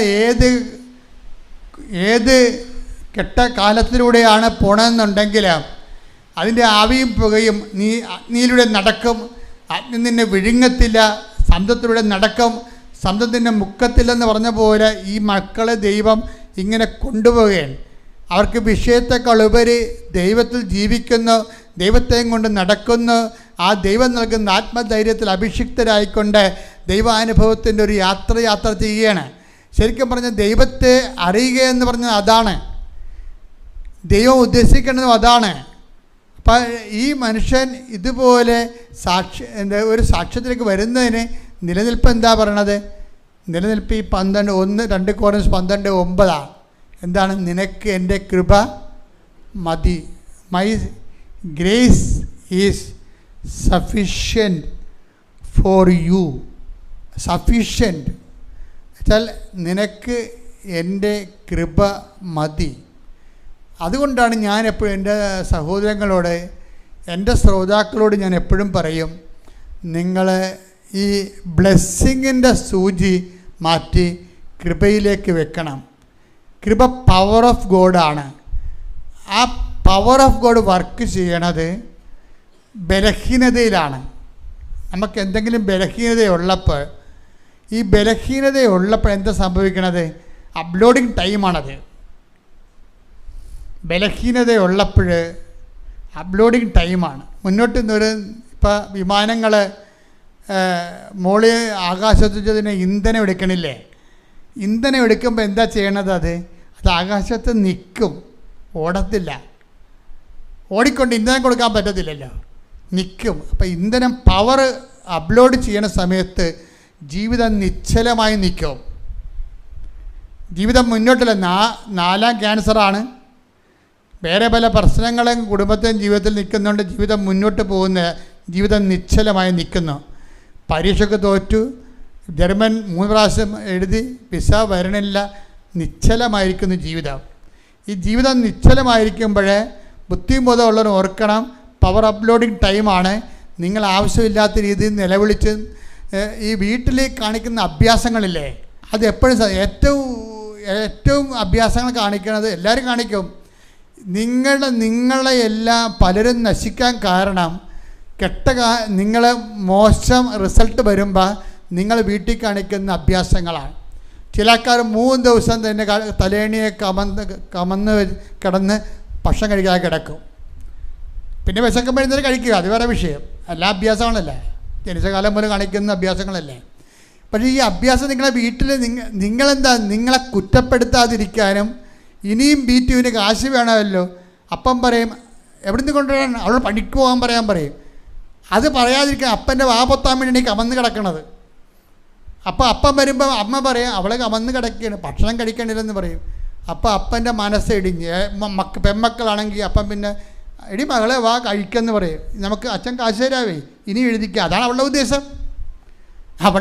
അതാണ് കമന്ന് കിടന്ന് ഭക്ഷണം കഴിക്കാതിരിക്കുമ്പോൾ അപ്പം വഴക്കിടത്തില്ലല്ലോ. ഇവളിങ്ങനെ സ്മാർട്ടായിട്ട് നടക്കണേ അപ്പം പറയവേ നീ ഈ കുടുംബം നശിപ്പിക്കുമല്ലേ, ഇപ്പം 3ാമത്തെ എഴുത്തല്ലേ എഴുതണത്, 90,000 രൂപയായല്ല, എവിടുന്ന് കൊണ്ടുവരും എന്ന് ചോദിക്കും. അത് ചോദിക്കാതിരിക്കാനാണ് ഇവൾ കമന്ന് കിടക്കണത്. തട്ടിപ്പും വെട്ടിപ്പും കയ്യിലുണ്ടെങ്കിൽ നിങ്ങളെ അഭ്യാസം എടുക്കരുത്. ദൈവം ഇതെല്ലാം കാണുന്നുണ്ട്, അതാണ് കുഴപ്പം. ദൈവത്തെ അറിയാൻ പാലാത്ത കൊണ്ടും പരിശുദ്ധാത്മാവില്ലാത്ത കൊണ്ടും ഇങ്ങനെ വിക്രിയകളൊക്കെ കാണിച്ചുകൊണ്ട് കാര്യങ്ങൾ ഇതുകൊണ്ട് ഇരുട്ടുകൊണ്ട് കൂട്ടടച്ചിട്ട് കാര്യമില്ല. നിങ്ങൾ ഈ കാലം പവർ ലോഡിങ് ടൈമാണ്. നിങ്ങൾ മാത്രം ഈ ലോകത്ത് തോറ്റിരിക്കണത്. ഈ ജയിച്ചവരെല്ലാം ഒരു കാലത്ത് തോറ്റവരാണ്. ഇന്ന് ആരെങ്കിലും എന്തെങ്കിലും ആയിട്ടുണ്ടെങ്കിൽ അവരത് കണ്ണീരിൻ്റെ വിലയാണ്. എന്താ കാരണം എന്ന് വെച്ച് കഴിഞ്ഞാൽ നമ്മളെ സംബന്ധിച്ചിടത്തോളം ഒരു കാലമാണിത്. കല്ല് പെറുക്കി കളയാനൊരു കാലം, കരയാൻ ഒരു കാലം, ചിരിക്കാൻ ഒരു കാലം. അപ്പം കരയാനുള്ള കാലം വരുമ്പോൾ വിശ്വാസത്തിൽ ഉറച്ചു നിന്നുകൊണ്ട് കർത്താവിൻ്റെ നാമത്തെ മഹത്വപ്പെടുത്തിക്കൊണ്ട് പ്രത്യാശയോടെ വിശ്വാസത്തിൽ മുന്നേറാൻ വേണ്ടി ആ അവസരങ്ങളെ പ്രയോജനപ്പെടുത്തുമ്പോഴാണ് നീ വാട്ട് സ്പിരിറ്റ് എന്തരൂപിയാണ് നിങ്ങൾക്കുള്ളതെന്ന് ദൈവം ചോദിച്ചാൽ നമുക്ക് പറയാൻ കഴിയും, സത്യമായും പരിശുദ്ധാത്മാവാണുള്ളത്. കാപട്യത്തിൻ്റെ, കള്ളത്തരത്തിൻ്റെ, ഉടായ്പിൻ്റെ ആത്മാവല്ല, ദൈവത്തിൻ്റെ പരിശുദ്ധാത്മാവുള്ളത്. അമ്മ എൻ്റെ കൂടെ ഉള്ളിടത്തോളം കാലം, അമ്മയും ഞാനുമായിട്ട് നമ്മൾ ഉടമ്പടിയുള്ളിടത്തോളം കാലം, അമ്മ സഞ്ചാരി മാതാവായിട്ടുള്ള കാലം, അമ്മ സമയത്തിൻ്റെ അധികാരിയായിട്ടുള്ള കാലം, ഈ ജീവിതത്തിൻ്റെ എല്ലാ വിഷയങ്ങളും ക്രിസ്തുവിനോട് കൂടെ നമ്മൾ ജയിക്കും. ശ്രദ്ധിക്കട്ടെ, നമ്മൾ ജയിക്കും. ശ്രദ്ധിക്കട്ടെ, കൈയടിച്ചുകൊണ്ട് ആരാധന.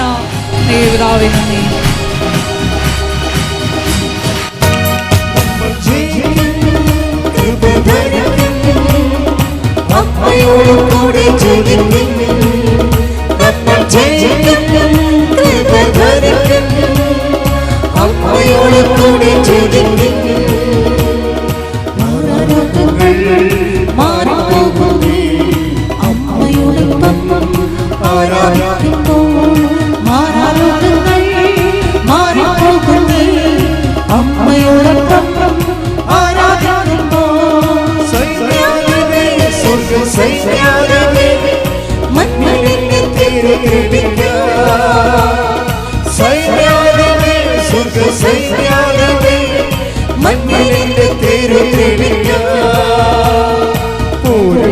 ശത്രുവിനെ പേരെടുത്ത് വിളിച്ച്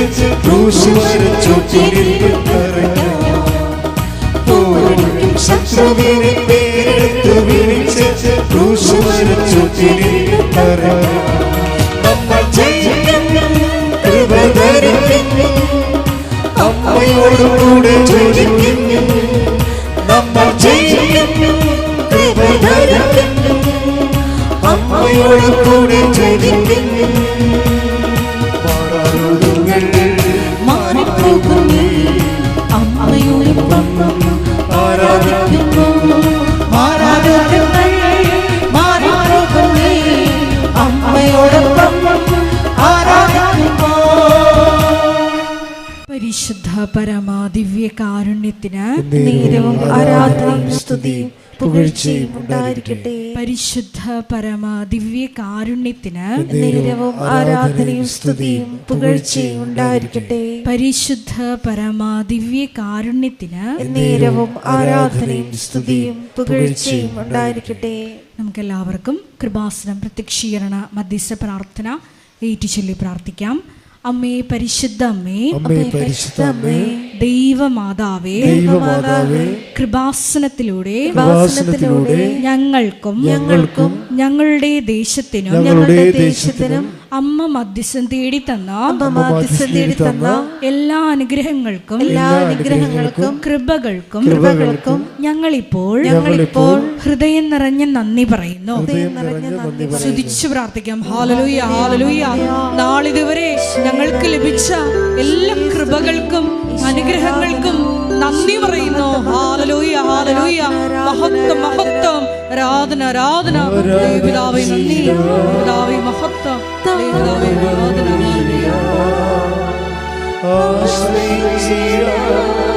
ദിവ്യകാരുണ്യത്തെ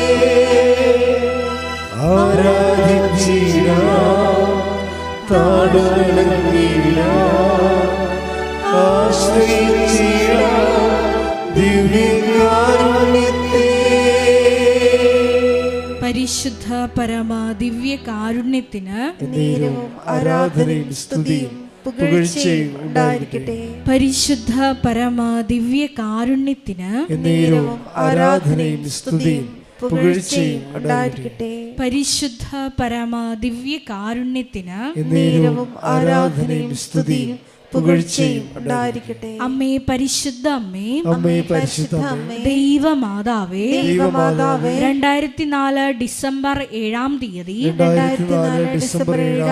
ഉച്ച കഴിഞ്ഞ് 2:30 കൃപാസനത്തിൽ സംഭവിച്ച അമ്മയുടെ പ്രത്യക്ഷപ്പെടലിനെ കുറിച്ച് തിരുസഭയ്ക്ക് സമർപ്പിച്ചിരിക്കുന്ന പഠനരേഖകളുടെ മേൽ കൽപ്പനരേഖകളുടെ മേൽ വസ്തുനിഷ്ഠവും ദൈവശാസ്ത്ര വിധി പ്രകാരമുള്ളതുമായ അന്വേഷണ പഠനങ്ങൾ നടത്തി ആ പ്രത്യക്ഷപ്പെടലിലൂടെ പ്രകടമായ ദൈവമാതാവിന്റെ പ്രത്യേക കരുതലും സംരക്ഷണവും വെളിപ്പെടുത്തുന്ന പീഡിതരുടെ ആശ്വാസവും പ്രവാചകന്മാരുടെ രാജ്ഞിയും വാഗ്ദാനത്തിന്റെ പേടകവും പ്രപഞ്ച പ്രകൃതിയുടെ മാതാവുമായ പരിശുദ്ധ അമ്മയുടെ ഭക്തി തിരുസഭയിൽ കൂടുതൽ പ്രചരിച്ച് ജീവിതത്തിന്റെ ദുരിത ദുരന്ത അവസ്ഥകളിൽ അകപ്പെട്ട് കഴിയുന്ന അനേകായിരം മക്കൾക്ക് ദൈവത്തിന്റെ സാന്നിധ്യവും സന്ധിപ്പും കൂടുതൽ അനുഭവിക്കുക വഴി ആത്മീയ വിശുദ്ധിയും ദൈവശക്തിയും കൈവരിക്കുവാൻ ഞങ്ങളുടെ കുടുംബങ്ങളെ ഇടയാക്കണമേ.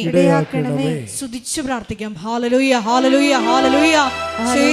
ദിവ്യകാരുണ്യനാഥ, മരിയൻ ഉടമ്പടിയെടുത്ത് പ്രാർത്ഥിക്കുന്ന ഞങ്ങളുടെ കുടുംബങ്ങളെ വിശുദ്ധീകരിക്കണമേ എന്ന് പ്രാർത്ഥിക്കുന്നു, ശക്തീകരിക്കണമേ എന്ന് പ്രാർത്ഥിക്കുന്നു, ആത്മാവാൽ വഴി നടത്തണമേ എന്ന് പ്രാർത്ഥിക്കുന്നു, വലിയ വലിയ സാക്ഷികളാക്കി ഉയർത്തണമേ എന്ന് പ്രാർത്ഥിക്കുന്നു. Hallelujah, hallelujah. ദൈവപിതാവേ നന്ദി, ദൈവപിതാവേ മഹത്വം, ദൈവപിതാവേ ആരാധന.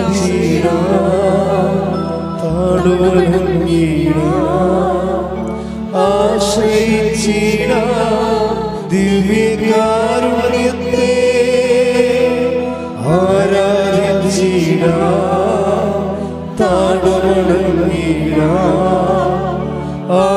ആശ്രയിച്ചിടാം ദിവ്യകാരുണ്യത്തെ.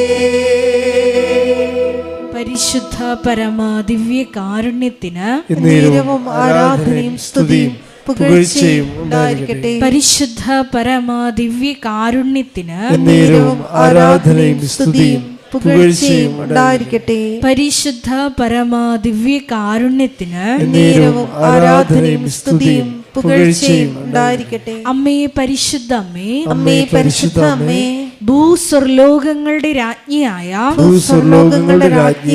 അങ്ങേയ്ക്ക് ഭൗമ സംരക്ഷണത്തിനായി പ്രപഞ്ച പ്രകൃതിയെ തന്നെ തിരുസഭ പ്രതിഷ്ഠിക്കുവാൻ ഈ പ്രത്യക്ഷീകരണം വഴി ഇടയാക്കണമേ. പരിശുദ്ധ അമ്മേ, ജപമാല മാതാവേ, സകല കൃപാസനം പ്രാർത്ഥനകളോടും ചേർത്ത് ഞങ്ങൾ ഇപ്പോൾ പ്രാർത്ഥിക്കുന്ന ഈ സമൂഹത്തിന്റെ പ്രത്യേക നിയോഗങ്ങളും മൗനമായിട്ട് നമ്മുടെ വ്യക്തിപരമായ പ്രാർത്ഥനാ വിഷയങ്ങളും സമാനമായിട്ടുള്ള ജീവിത ദുരിതങ്ങളിലൂടെ കടന്നു പോകുന്ന മക്കളെയും കൃപാസനത്തിൽ ജീവനോടെ പ്രത്യക്ഷയായ ദൈവമാതാവിൻ്റെ മധ്യസ്ഥയിൽ ദിവ്യകാരുണ്യ സന്നിധിയിൽ സമർപ്പിച്ച് നമുക്കൊരു നിമിഷം പ്രാർത്ഥിക്കാം.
അമ്മയുടെ പ്രത്യക്ഷീകരണത്തിന്റെ ഈ അനുഗ്രഹവേളയിൽ ഞങ്ങൾക്ക് സാധിച്ചു തരുവാൻ കനിയണമേ. ആമേൻ. സ്തുതിച്ചു പ്രാർത്ഥിക്കാം. ഹല്ലേലൂയ, ഹല്ലേലൂയ, ഹല്ലേലൂയ, ഹല്ലേലൂയ. ഒരിക്കൽ കൂടി നാളിതുവരെ കൃപാസനത്തിൽ വന്ന് മരിയൻ ഉടമ്പടിയെടുത്ത് പ്രാർത്ഥിച്ചു പോയിട്ടുള്ള മുഴുവൻ മക്കളെയും, ഓൺലൈനായി ഉടമ്പടിയെടുത്ത് പ്രാർത്ഥിക്കുന്ന മക്കളെയും, ലൈറ്റ് ക്യാൻഡിൽ പ്രയർ വഴിയായിട്ടും അവർ ഡെയിലി ബ്രെഡ് പ്രാർത്ഥനയിലൂടെയും എല്ലാം തങ്ങളുടെ നിയോഗങ്ങൾ സമർപ്പിക്കുന്ന ഓരോ മക്കളുടെയും വ്യക്തിപരമായ ആവശ്യങ്ങളെ ഞങ്ങൾ ഈ അൾത്താരയിൽ സമർപ്പിച്ച് പ്രാർത്ഥിക്കുന്നു. ഏറെ പ്രത്യേകമായിട്ട് ജീവിത ദുരിതങ്ങളിലൂടെ കടന്നു പോകുന്ന മക്കളുടെ പ്രത്യേകമായ നിയോഗങ്ങളെ ഈ അൾത്താരയിൽ സമർപ്പിച്ച് പ്രാർത്ഥിക്കുന്നു. ഗുരുതരമായിട്ടുള്ള രോഗാവസ്ഥകളിലൂടെ കടന്നു പോകുന്ന മക്കളെ ഈ അൾത്താരയിൽ സമർപ്പിച്ച് പ്രാർത്ഥിക്കുന്നു. കടഭാരത്താൽ വലയുന്നവരെയും, ജോലി ഇല്ലാതെ വിഷമിക്കുന്നവരെയും, വിവാഹബന്ധം പിരിഞ്ഞു നിൽക്കുന്നവരെയും, മക്കളില്ലാതെ വിഷമിക്കുന്ന ദമ്പതികളെയും, കുഞ്ഞുങ്ങൾ മക്കളെയും പ്രത്യേകമായിട്ട് സമർപ്പിച്ച് പ്രാർത്ഥിക്കുന്നു. ഇതിന്റെ ശക്തി എല്ലാ മേഖലകളിലും ഈ ആരാധനയുടെ യോഗ്യതയാൽ പ്രകടമാക്കണമേ എന്ന് പ്രാർത്ഥിക്കുന്നു. കൃപാസനത്തിൽ നടന്ന പരിശുദ്ധ അമ്മയുടെ പ്രത്യക്ഷീകരണ സ്ഥിരീകരണത്തിനായി മക്കളുടെ നിയോഗങ്ങളെ ഏറ്റെടുക്കണമേ എന്ന് പ്രാർത്ഥിക്കുന്നു. ഹല്ലേലൂയ, ഹല്ലേലൂയ, ഹല്ലേലൂയ. മഹത്വം, മഹത്വം, ആരാധന, ആരാധന. ഹല്ലേലൂയ, ഹല്ലേലൂയ, ഹല്ലേലൂയ. നമുക്ക് എല്ലാവർക്കും എഴുന്നേറ്റ് നിന്നുകൊണ്ട് കരങ്ങളടിച്ചുകൊണ്ട് ദൈവസ്നേഹത്തോടെ സന്തോഷത്തോടെ ദൈവത്തെ മഹത്വപ്പെടുത്തി ഗായക സംഘത്തോട് ചേർന്നുകൊണ്ട് പാടി പ്രാർത്ഥിക്കും.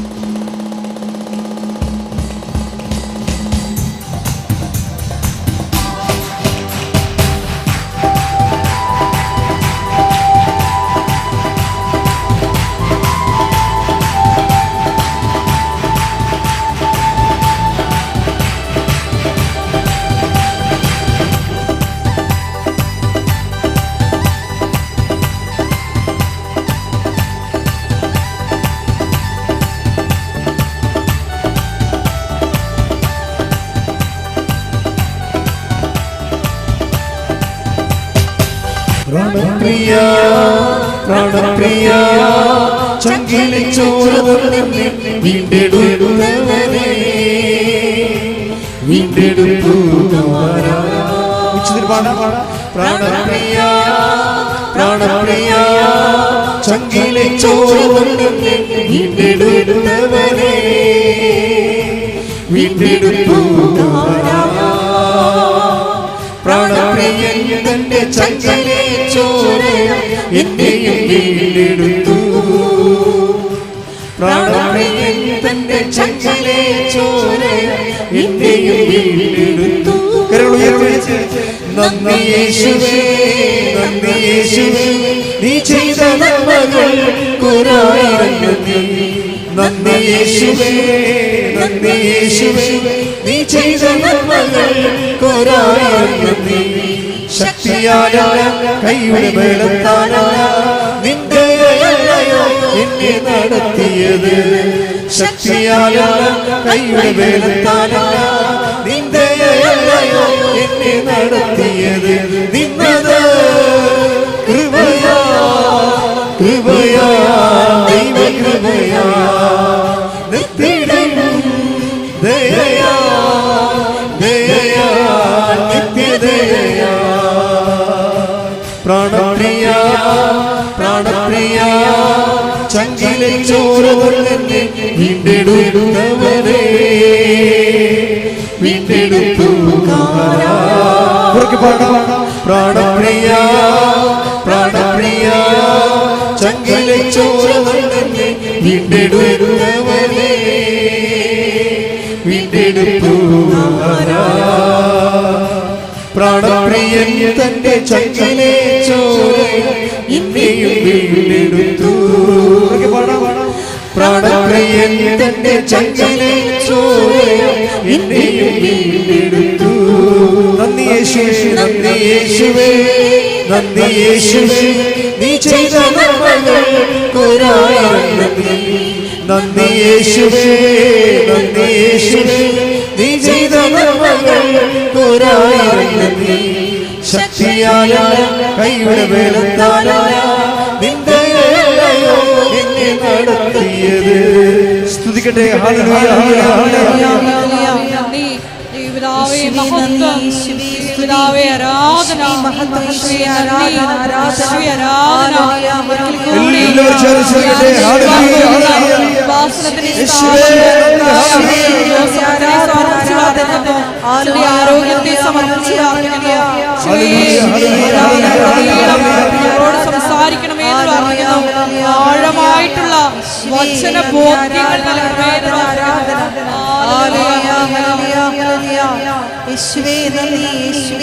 മഹത്വം മഹത്വം പിതാവേ മഹത്വം, പിതാവേ ആരാധന, മഹത്വം മഹത്വം ആരാധന ആരാധന. പരിശുദ്ധ പരമദിവ്യകാരുണ്യത്തിന് ആരാധനയും സ്തുതിയും പുകഴ്ചയും ഉണ്ടായിരിക്കട്ടെ. പരിശുദ്ധ പരമദിവ്യകാരുണ്യത്തിന് ആരാധനയും സ്തുതിയും പുകഴ്ചയും ഉണ്ടായിരിക്കട്ടെ. രോഗസൗഖ്യ പ്രാർത്ഥനയിലേക്ക് പോവുകയാണ്. എൻ്റെ മക്കളെ, വളരെ ദൈവം നിറഞ്ഞു നിൽക്കുന്ന, ദൈവ കൃപ നിറഞ്ഞു നിൽക്കുന്ന സമയമാണ്. നിങ്ങൾ ഒരു കാര്യത്തിൽ ആവശ്യമില്ലാത്ത ഉത്കണ്ഠപ്പെടരുത്. കടമായാലും രോഗമായാലും ഇത് എല്ലാത്തിനും അതിജീവിക്കും. 10,000-കണക്കിന് മനുഷ്യരെ മുട്ടുകുത്തി പ്രാർത്ഥിച്ച സ്ഥലം, ലക്ഷക്കണക്കിന് മനുഷ്യരുടെ സാക്ഷ്യം പറഞ്ഞ ഒരു ഇടം, മാതാവ് ജീവനോടെ പ്രത്യക്ഷപ്പെട്ട ഇടത്തിലാണ് നിന്റെ കണ്ണീരിൻ്റെ കാലത്ത് കർത്താവ് നിന്നെയും കൊണ്ടുവന്നിരിക്കുന്നത്. ദൈവവേദലെ, നീ അച്ഛൻ പറഞ്ഞതുപോലെ വചനങ്ങൾ കേട്ട് ഉടമ്പടി അനുസരിച്ച് ജീവിച്ച് ദൈവത്തിനെ നമ്മെ പക്ഷത്താക്കിക്കൊണ്ട് മാതാവിൻ്റെ കൂടെയാണ് ഈ ഉടമ്പടി സഞ്ചാരം. അച്ഛനോട് ചേർന്ന് പ്രാർത്ഥിക്കുക. കർത്താവേ, അമ്മയോട് കൂടെ ഈ ഉടമ്പടി സഞ്ചാരത്തിനായി, ഉടമ്പടി ജീവിതത്തിനായി എന്നെ ക്ഷണിച്ചതിന് ഞാൻ നന്ദി പറയുന്നു. കർത്താവേ, ഉടമ്പടി ധ്യാനത്തില് തീർത്ഥാടനത്തിൽ പങ്കെടുക്കുന്നവരെ അങ്ങ് വെറും കൈയോടെ പറഞ്ഞയക്കുകയില്ലെന്ന് ഞങ്ങൾ പ്രത്യാശിക്കുന്നു. കർത്താവേ, ഈ ധ്യാനം അങ്ങയുടെ മക്കള് ഓൺലൈനായി കൂടുന്നവരെയും അങ്ങ് അനുഗ്രഹിക്കണമെന്ന്, പ്രത്യേകം അനുഗ്രഹിക്കണമെന്ന്, അവരെല്ലാവരെയും അങ്ങ് സാക്ഷികളായി മാറ്റണമേ എന്ന് പ്രാർത്ഥിക്കുന്നു. കർത്താവേ, നന്നായി ആരാധിക്കാൻ, നന്നായി പ്രാർത്ഥിക്കാൻ, അങ്ങയെ മഹത്വപ്പെടുത്തുവാൻ ഞങ്ങളെ യോഗ്യരാക്കണമേ. ശ്രദ്ധിക്കട്ടെ.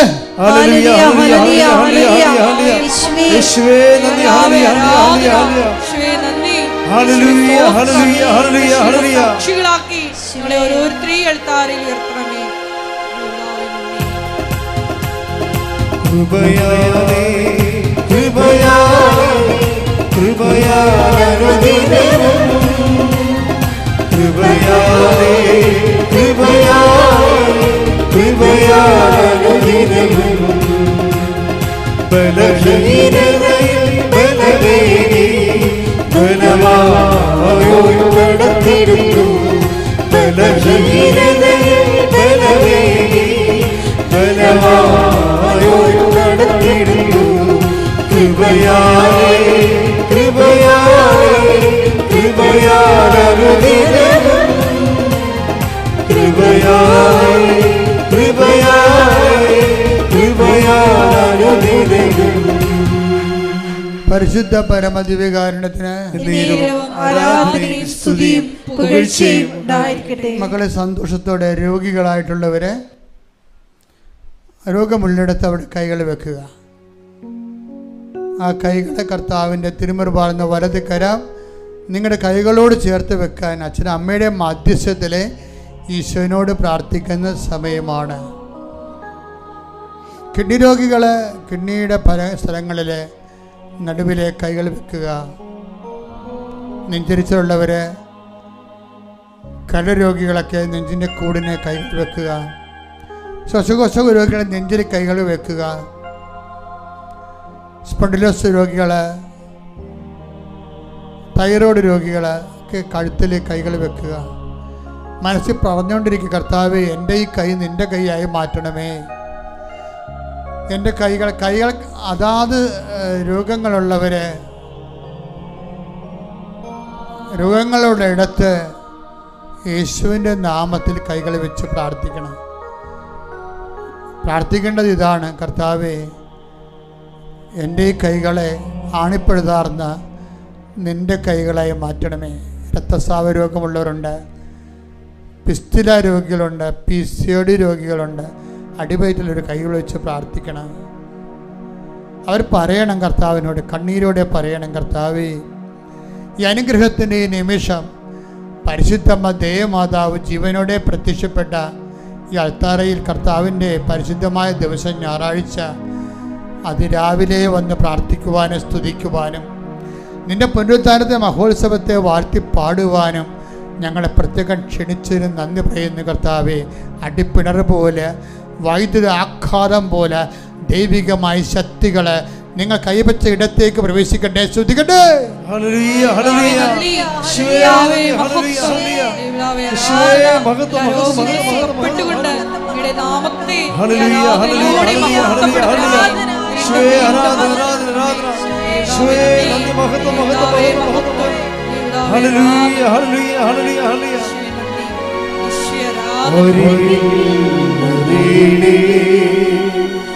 സ്വയം തുണേ സുഖമായി എൻ്റെ ഉള്ളം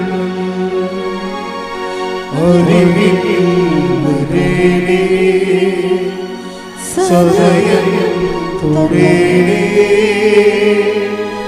സുഖമായി എൻ്റെ ഉള്ളം. മകളെ, മക്കളില്ലാത്തവര്, ഗർഭിണികള് അവിടെ വയറ്റിലിപ്പോൾ കൈവച്ച് പ്രാർത്ഥിക്കേണ്ടതാണ്. ആയിരക്കണക്കിന് മനുഷ്യരെ ദൈവത്തിൻ്റെ സ്പർശനവും സൗഖ്യവും കണ്ടുമുട്ടി ആഹ്ലാദിച്ച് ഹല്ലേലൂയ പാടിയ ആത്മീയതയുടെ മണ്ണിലാണ് നീ കാലിച്ചു വിട്ട് നിൽക്കാൻ ദൈവം നിന്നെ വിളിച്ചിരിക്കുന്നത്. അച്ഛൻ എല്ലാവർക്കും വേണ്ടി പ്രാർത്ഥിക്കേണ്ട സമയമാണിത്. സ്വർഗം തുറക്കണ സമയമാണിത്. ഈ കാലത്തിലാണ്, ആരാധന നടക്കുന്ന ഒരു കാലത്തിലാണ് അമ്മ പ്രത്യക്ഷത്തിൽ വന്നത്. അമ്മ ആരാധനയിലാണല്ലോ അമ്മ പ്രത്യക്ഷത്തിൽ വന്നത്. ആ പ്രത്യക്ഷീകരണത്തിൻ്റെ ശക്തിയിൽ പ്രാർത്ഥിക്കുന്ന ഞങ്ങൾ ഇപ്പോൾ പ്രാർത്ഥിക്കുന്ന ഓരോ വിഷയങ്ങളും, ശ്വാസകോശ രോഗികൾ, കണ്ണിന് കാഴ്ചക്കുറവുള്ളവർ, ചെവിക്ക് കേൾവി കുറവുള്ളവർ, സംസാരിക്കാൻ വയ്യാത്ത മക്കൾ, ഓട്ടിസമുള്ള കുഞ്ഞുങ്ങൾ, ഹൈപ്പർ ആക്ടിവിറ്റി ഉള്ള കുഞ്ഞുങ്ങൾ, യേശു ക്രിസ്തുവിന്റെ നാമത്തിൽ ഈ നിമിഷം മാതാവിൻ്റെ പ്രത്യക്ഷീകരണത്തിൻ്റെ യോഗ്യതയാൽ യേശു നാമത്തിൽ സൗഖ്യം പ്രാപിക്കട്ടെ. ശ്രുതിക്കട്ടെ.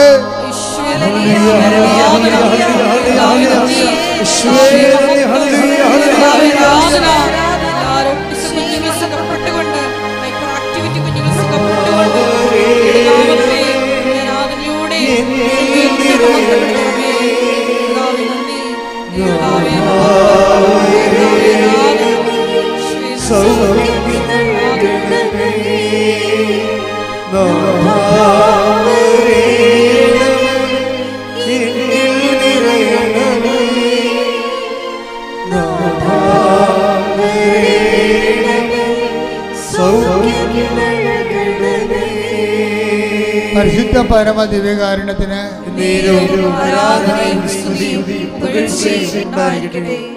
എൻ്റെ പ്രിയപ്പെട്ടവരെ, സോറിയാസിസ് രോഗികള്, ത്വക്ക് രോഗികള്, വ്രണങ്ങൾ പൊറുക്കാത്തവര്, നവരന്ധ്രങ്ങളിൽ നിന്ന് ഫ്ലൂയിഡ് വരുന്നവര്, നീതികെട്ടി കിടക്കുന്നവര്, വിട്ടുമാറാതെ നിരന്തരമായ മരുന്ന് കഴിക്കുന്ന രോഗങ്ങള് അച്ഛനോട് ചേർന്ന് പ്രാർത്ഥിക്കുക. കർത്താവേ, ജീവിക്കുന്നവനായ ദൈവമേ, ജീവിക്കുന്നവനായ ദൈവമേ, പരിശുദ്ധ അമ്മ പ്രത്യക്ഷപ്പെടുവാൻ പരിശുദ്ധ പിതാവ് അനുവദിച്ച കർത്താവിന് നിരന്തരമായ ആരാധന നടക്കുന്ന ഈ വിശുദ്ധ മണ്ണിലേക്ക് ഞങ്ങളെ കൊണ്ടുവന്ന് അനുഗ്രഹിക്കുന്നതിന്, ഞങ്ങളെ കൊണ്ടുവന്ന് കണ്ണുനീരൊപ്പുന്നതിന് നന്ദി പറയുന്നു. കർത്താവേ, ഞങ്ങളുടെ ഭാരങ്ങള് അമ്മയുടെ മധ്യസ്ഥതയില് ഞങ്ങളുടെ ക്ലേശങ്ങള് ഇവിടെ ഇറക്കി വെക്കുന്ന നിന്നെ ഏൽപ്പിക്കുന്ന കർത്താവേ, കൈനീട്ടി ഞങ്ങളെ ആശീർവദിക്കണമേ. ഞങ്ങളെ ഭാരങ്ങളെ ഏറ്റെടുത്തുകൊണ്ട് ഞങ്ങൾ നിന്റെ നാമത്തില് സമാധാനത്തില് സുവിശേഷത്തിന് സാക്ഷികളായി ജീവിക്കുവാൻ അഭിഷേകം ചെയ്യണമേ. ശ്രദ്ധിക്കട്ടെ. ഹല്ലേലൂയ, ഹല്ലേലൂയ, ഹല്ലേലൂയ, ഹല്ലേലൂയ, ഹല്ലേലൂയ. യേശുവേ നന്ദി, യേശുവേ നന്ദി, ഹല്ലേലൂയ, ഹല്ലേലൂയ, ഹല്ലേലൂയ, ഹല്ലേലൂയ, ഹല്ലേലൂയ. ജയ ഹല്ലേലൂയ, യേശു കർത്താവ് ജീവിക്കുന്നു. ഹല്ലേലൂയ, ജയ ഹല്ലേലൂയ, യേശു കർത്താവ് ജീവിക്കുന്നു. യേശു കർത്താവ് ജീവിക്കുന്നു. മക്കളെ ഒന്ന് മുട്ടുകുത്തിക്കേ.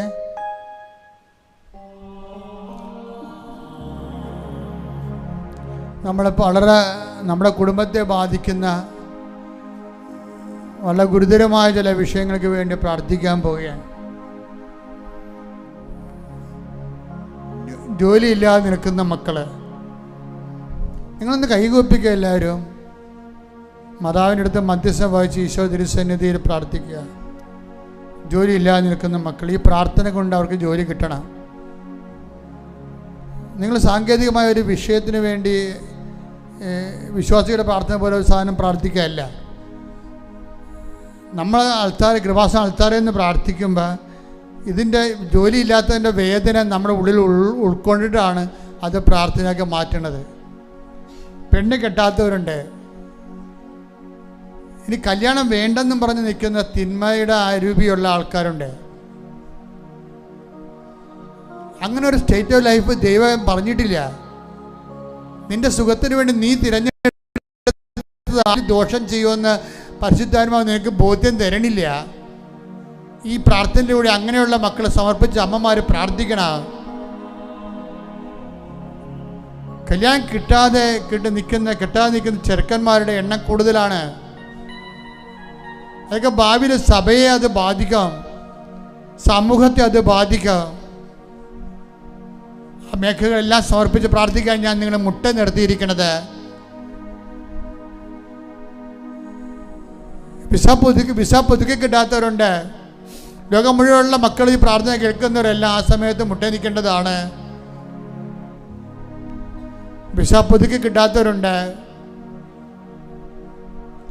അവർ പഠിച്ചു കഴിഞ്ഞ് കാശെല്ലാം കടമായി, പഠിച്ചിട്ട് ജോലി എടുക്കാൻ പറ്റാത്തതിൻ്റെ പേരിൽ തിരിച്ചു പോകുന്ന നാട്ടിൽ കടമായി എങ്ങനെ ജീവിക്കുമെന്ന് അറിയാൻ പാടില്ലാതെ അന്തരാളത്തിൽ ജീവിക്കുന്ന കുടുംബങ്ങളുണ്ട്. അവരെല്ലാം ഓർത്ത് പ്രാർത്ഥിക്കുക. ഈ ആഴ്ച ഇതിനൊക്കെ സമാധാനം ഉണ്ടാകും. ശ്രുതിക്കട്ടെ. ഹല്ലേലൂയ.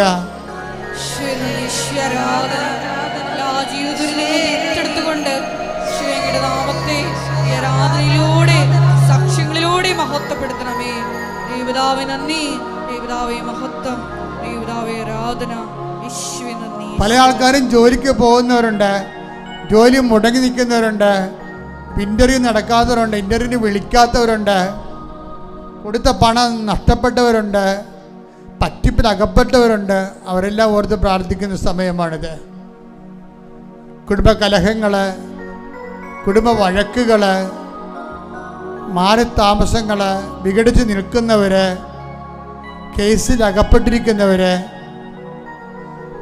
കടകമ്പോളങ്ങളും ഏജൻസികളോ ഷോപ്പുകളൊക്കെ നടത്തിയിട്ട് പിന്നെയും കടമായിട്ട് പൊറുക്കാൻ പറ്റാത്തവർ, നാട് വിട്ട് പോയാലോ എന്ന് ചിന്തിക്കുന്നവർ, വേദന കൊണ്ട് ഉറക്കമില്ലാത്തവരുടെ മേൽ ദൈവത്തിൻ്റെ ചൈതന്യം ആവശ്യിച്ചുകൊണ്ട് കർത്താവ് അവരെ നിലനിർത്താൻ വേണ്ടി പ്രാർത്ഥിക്കുന്ന അമ്മേ, പരിശുദ്ധമ്മേ, ദേവമാതാവേ, എല്ലാ മക്കൾക്ക് വേണ്ടി മധ്യസ്ഥം വഹിക്കണമേ.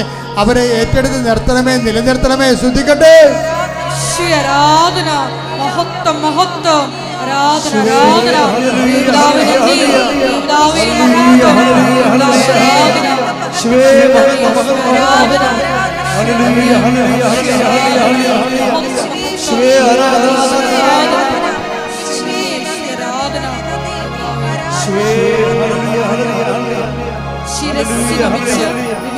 നാഥന്റെ ആശീർവാദം സ്വീകരിക്കാം.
സ്നേഹമുള്ളവരെ, പ്രധാനപ്പെട്ട അറിയിപ്പുകളാണ് ഈ സമയം നൽകുന്നത്. കൃപാസനത്തിൽ എല്ലാ ദിവസവും മരിയൻ ഉടമ്പടി എടുക്കാനും പുതുക്കാനുമുള്ള അവസരം ഉണ്ടായിരിക്കുന്നതാണ്. അതുപോലെ തന്നെ എല്ലാ ദിവസവും രാവിലെ 10:30 ഇംഗ്ലീഷ് മരിയൻ ഉടമ്പടി ക്ലാസ്സും ഉച്ചകഴിഞ്ഞ് 1:30 ഹിന്ദി മരിയൻ ഉടമ്പടി ക്ലാസ്സും രണ്ടാം ചൊവ്വാഴ്ചകളിൽ തമിഴ് മരിയൻ ഉടമ്പടി ക്ലാസ്സും രാവിലെ 10 മണിക്ക് ഉണ്ടായിരിക്കുന്നതാണ്. കൃപാസനത്തിൽ സമർപ്പണ ജീവിതം നയിക്കാൻ ആഗ്രഹിക്കുന്ന യുവതികൾ, +2 ഡിഗ്രി പാസ്സായ കുട്ടികൾ 82 81 29 75 11 എന്ന വാട്സപ്പ് നമ്പറിൽ ബന്ധപ്പെടുക. അതുമല്ലെങ്കിൽ apparitionmissionaries@gmail.com എന്ന ഇമെയിൽ അഡ്രസ്സിൽ കോൺടാക്റ്റ് ചെയ്യുക. കൃപാസനം പത്രം 23 ഭാഷകളിൽ ലഭ്യമാണ്. നിങ്ങൾ ആയിരിക്കുന്ന ഇടങ്ങളിൽ ഏത് ഭാഷ കൊടുത്താൽ ദൈവജനത്തിന് ഏറ്റവും പ്രയോജനകരമാകും എന്നുള്ള ഭാഷകളാണ് ഉടമ്പടി എടുക്കുന്ന സഹോദരങ്ങൾ വാങ്ങിച്ചുകൊണ്ട് പോകേണ്ടത് എന്നുള്ള കാര്യം സ്നേഹപൂർവ്വം ഓർമ്മപ്പെടുത്തുന്നു.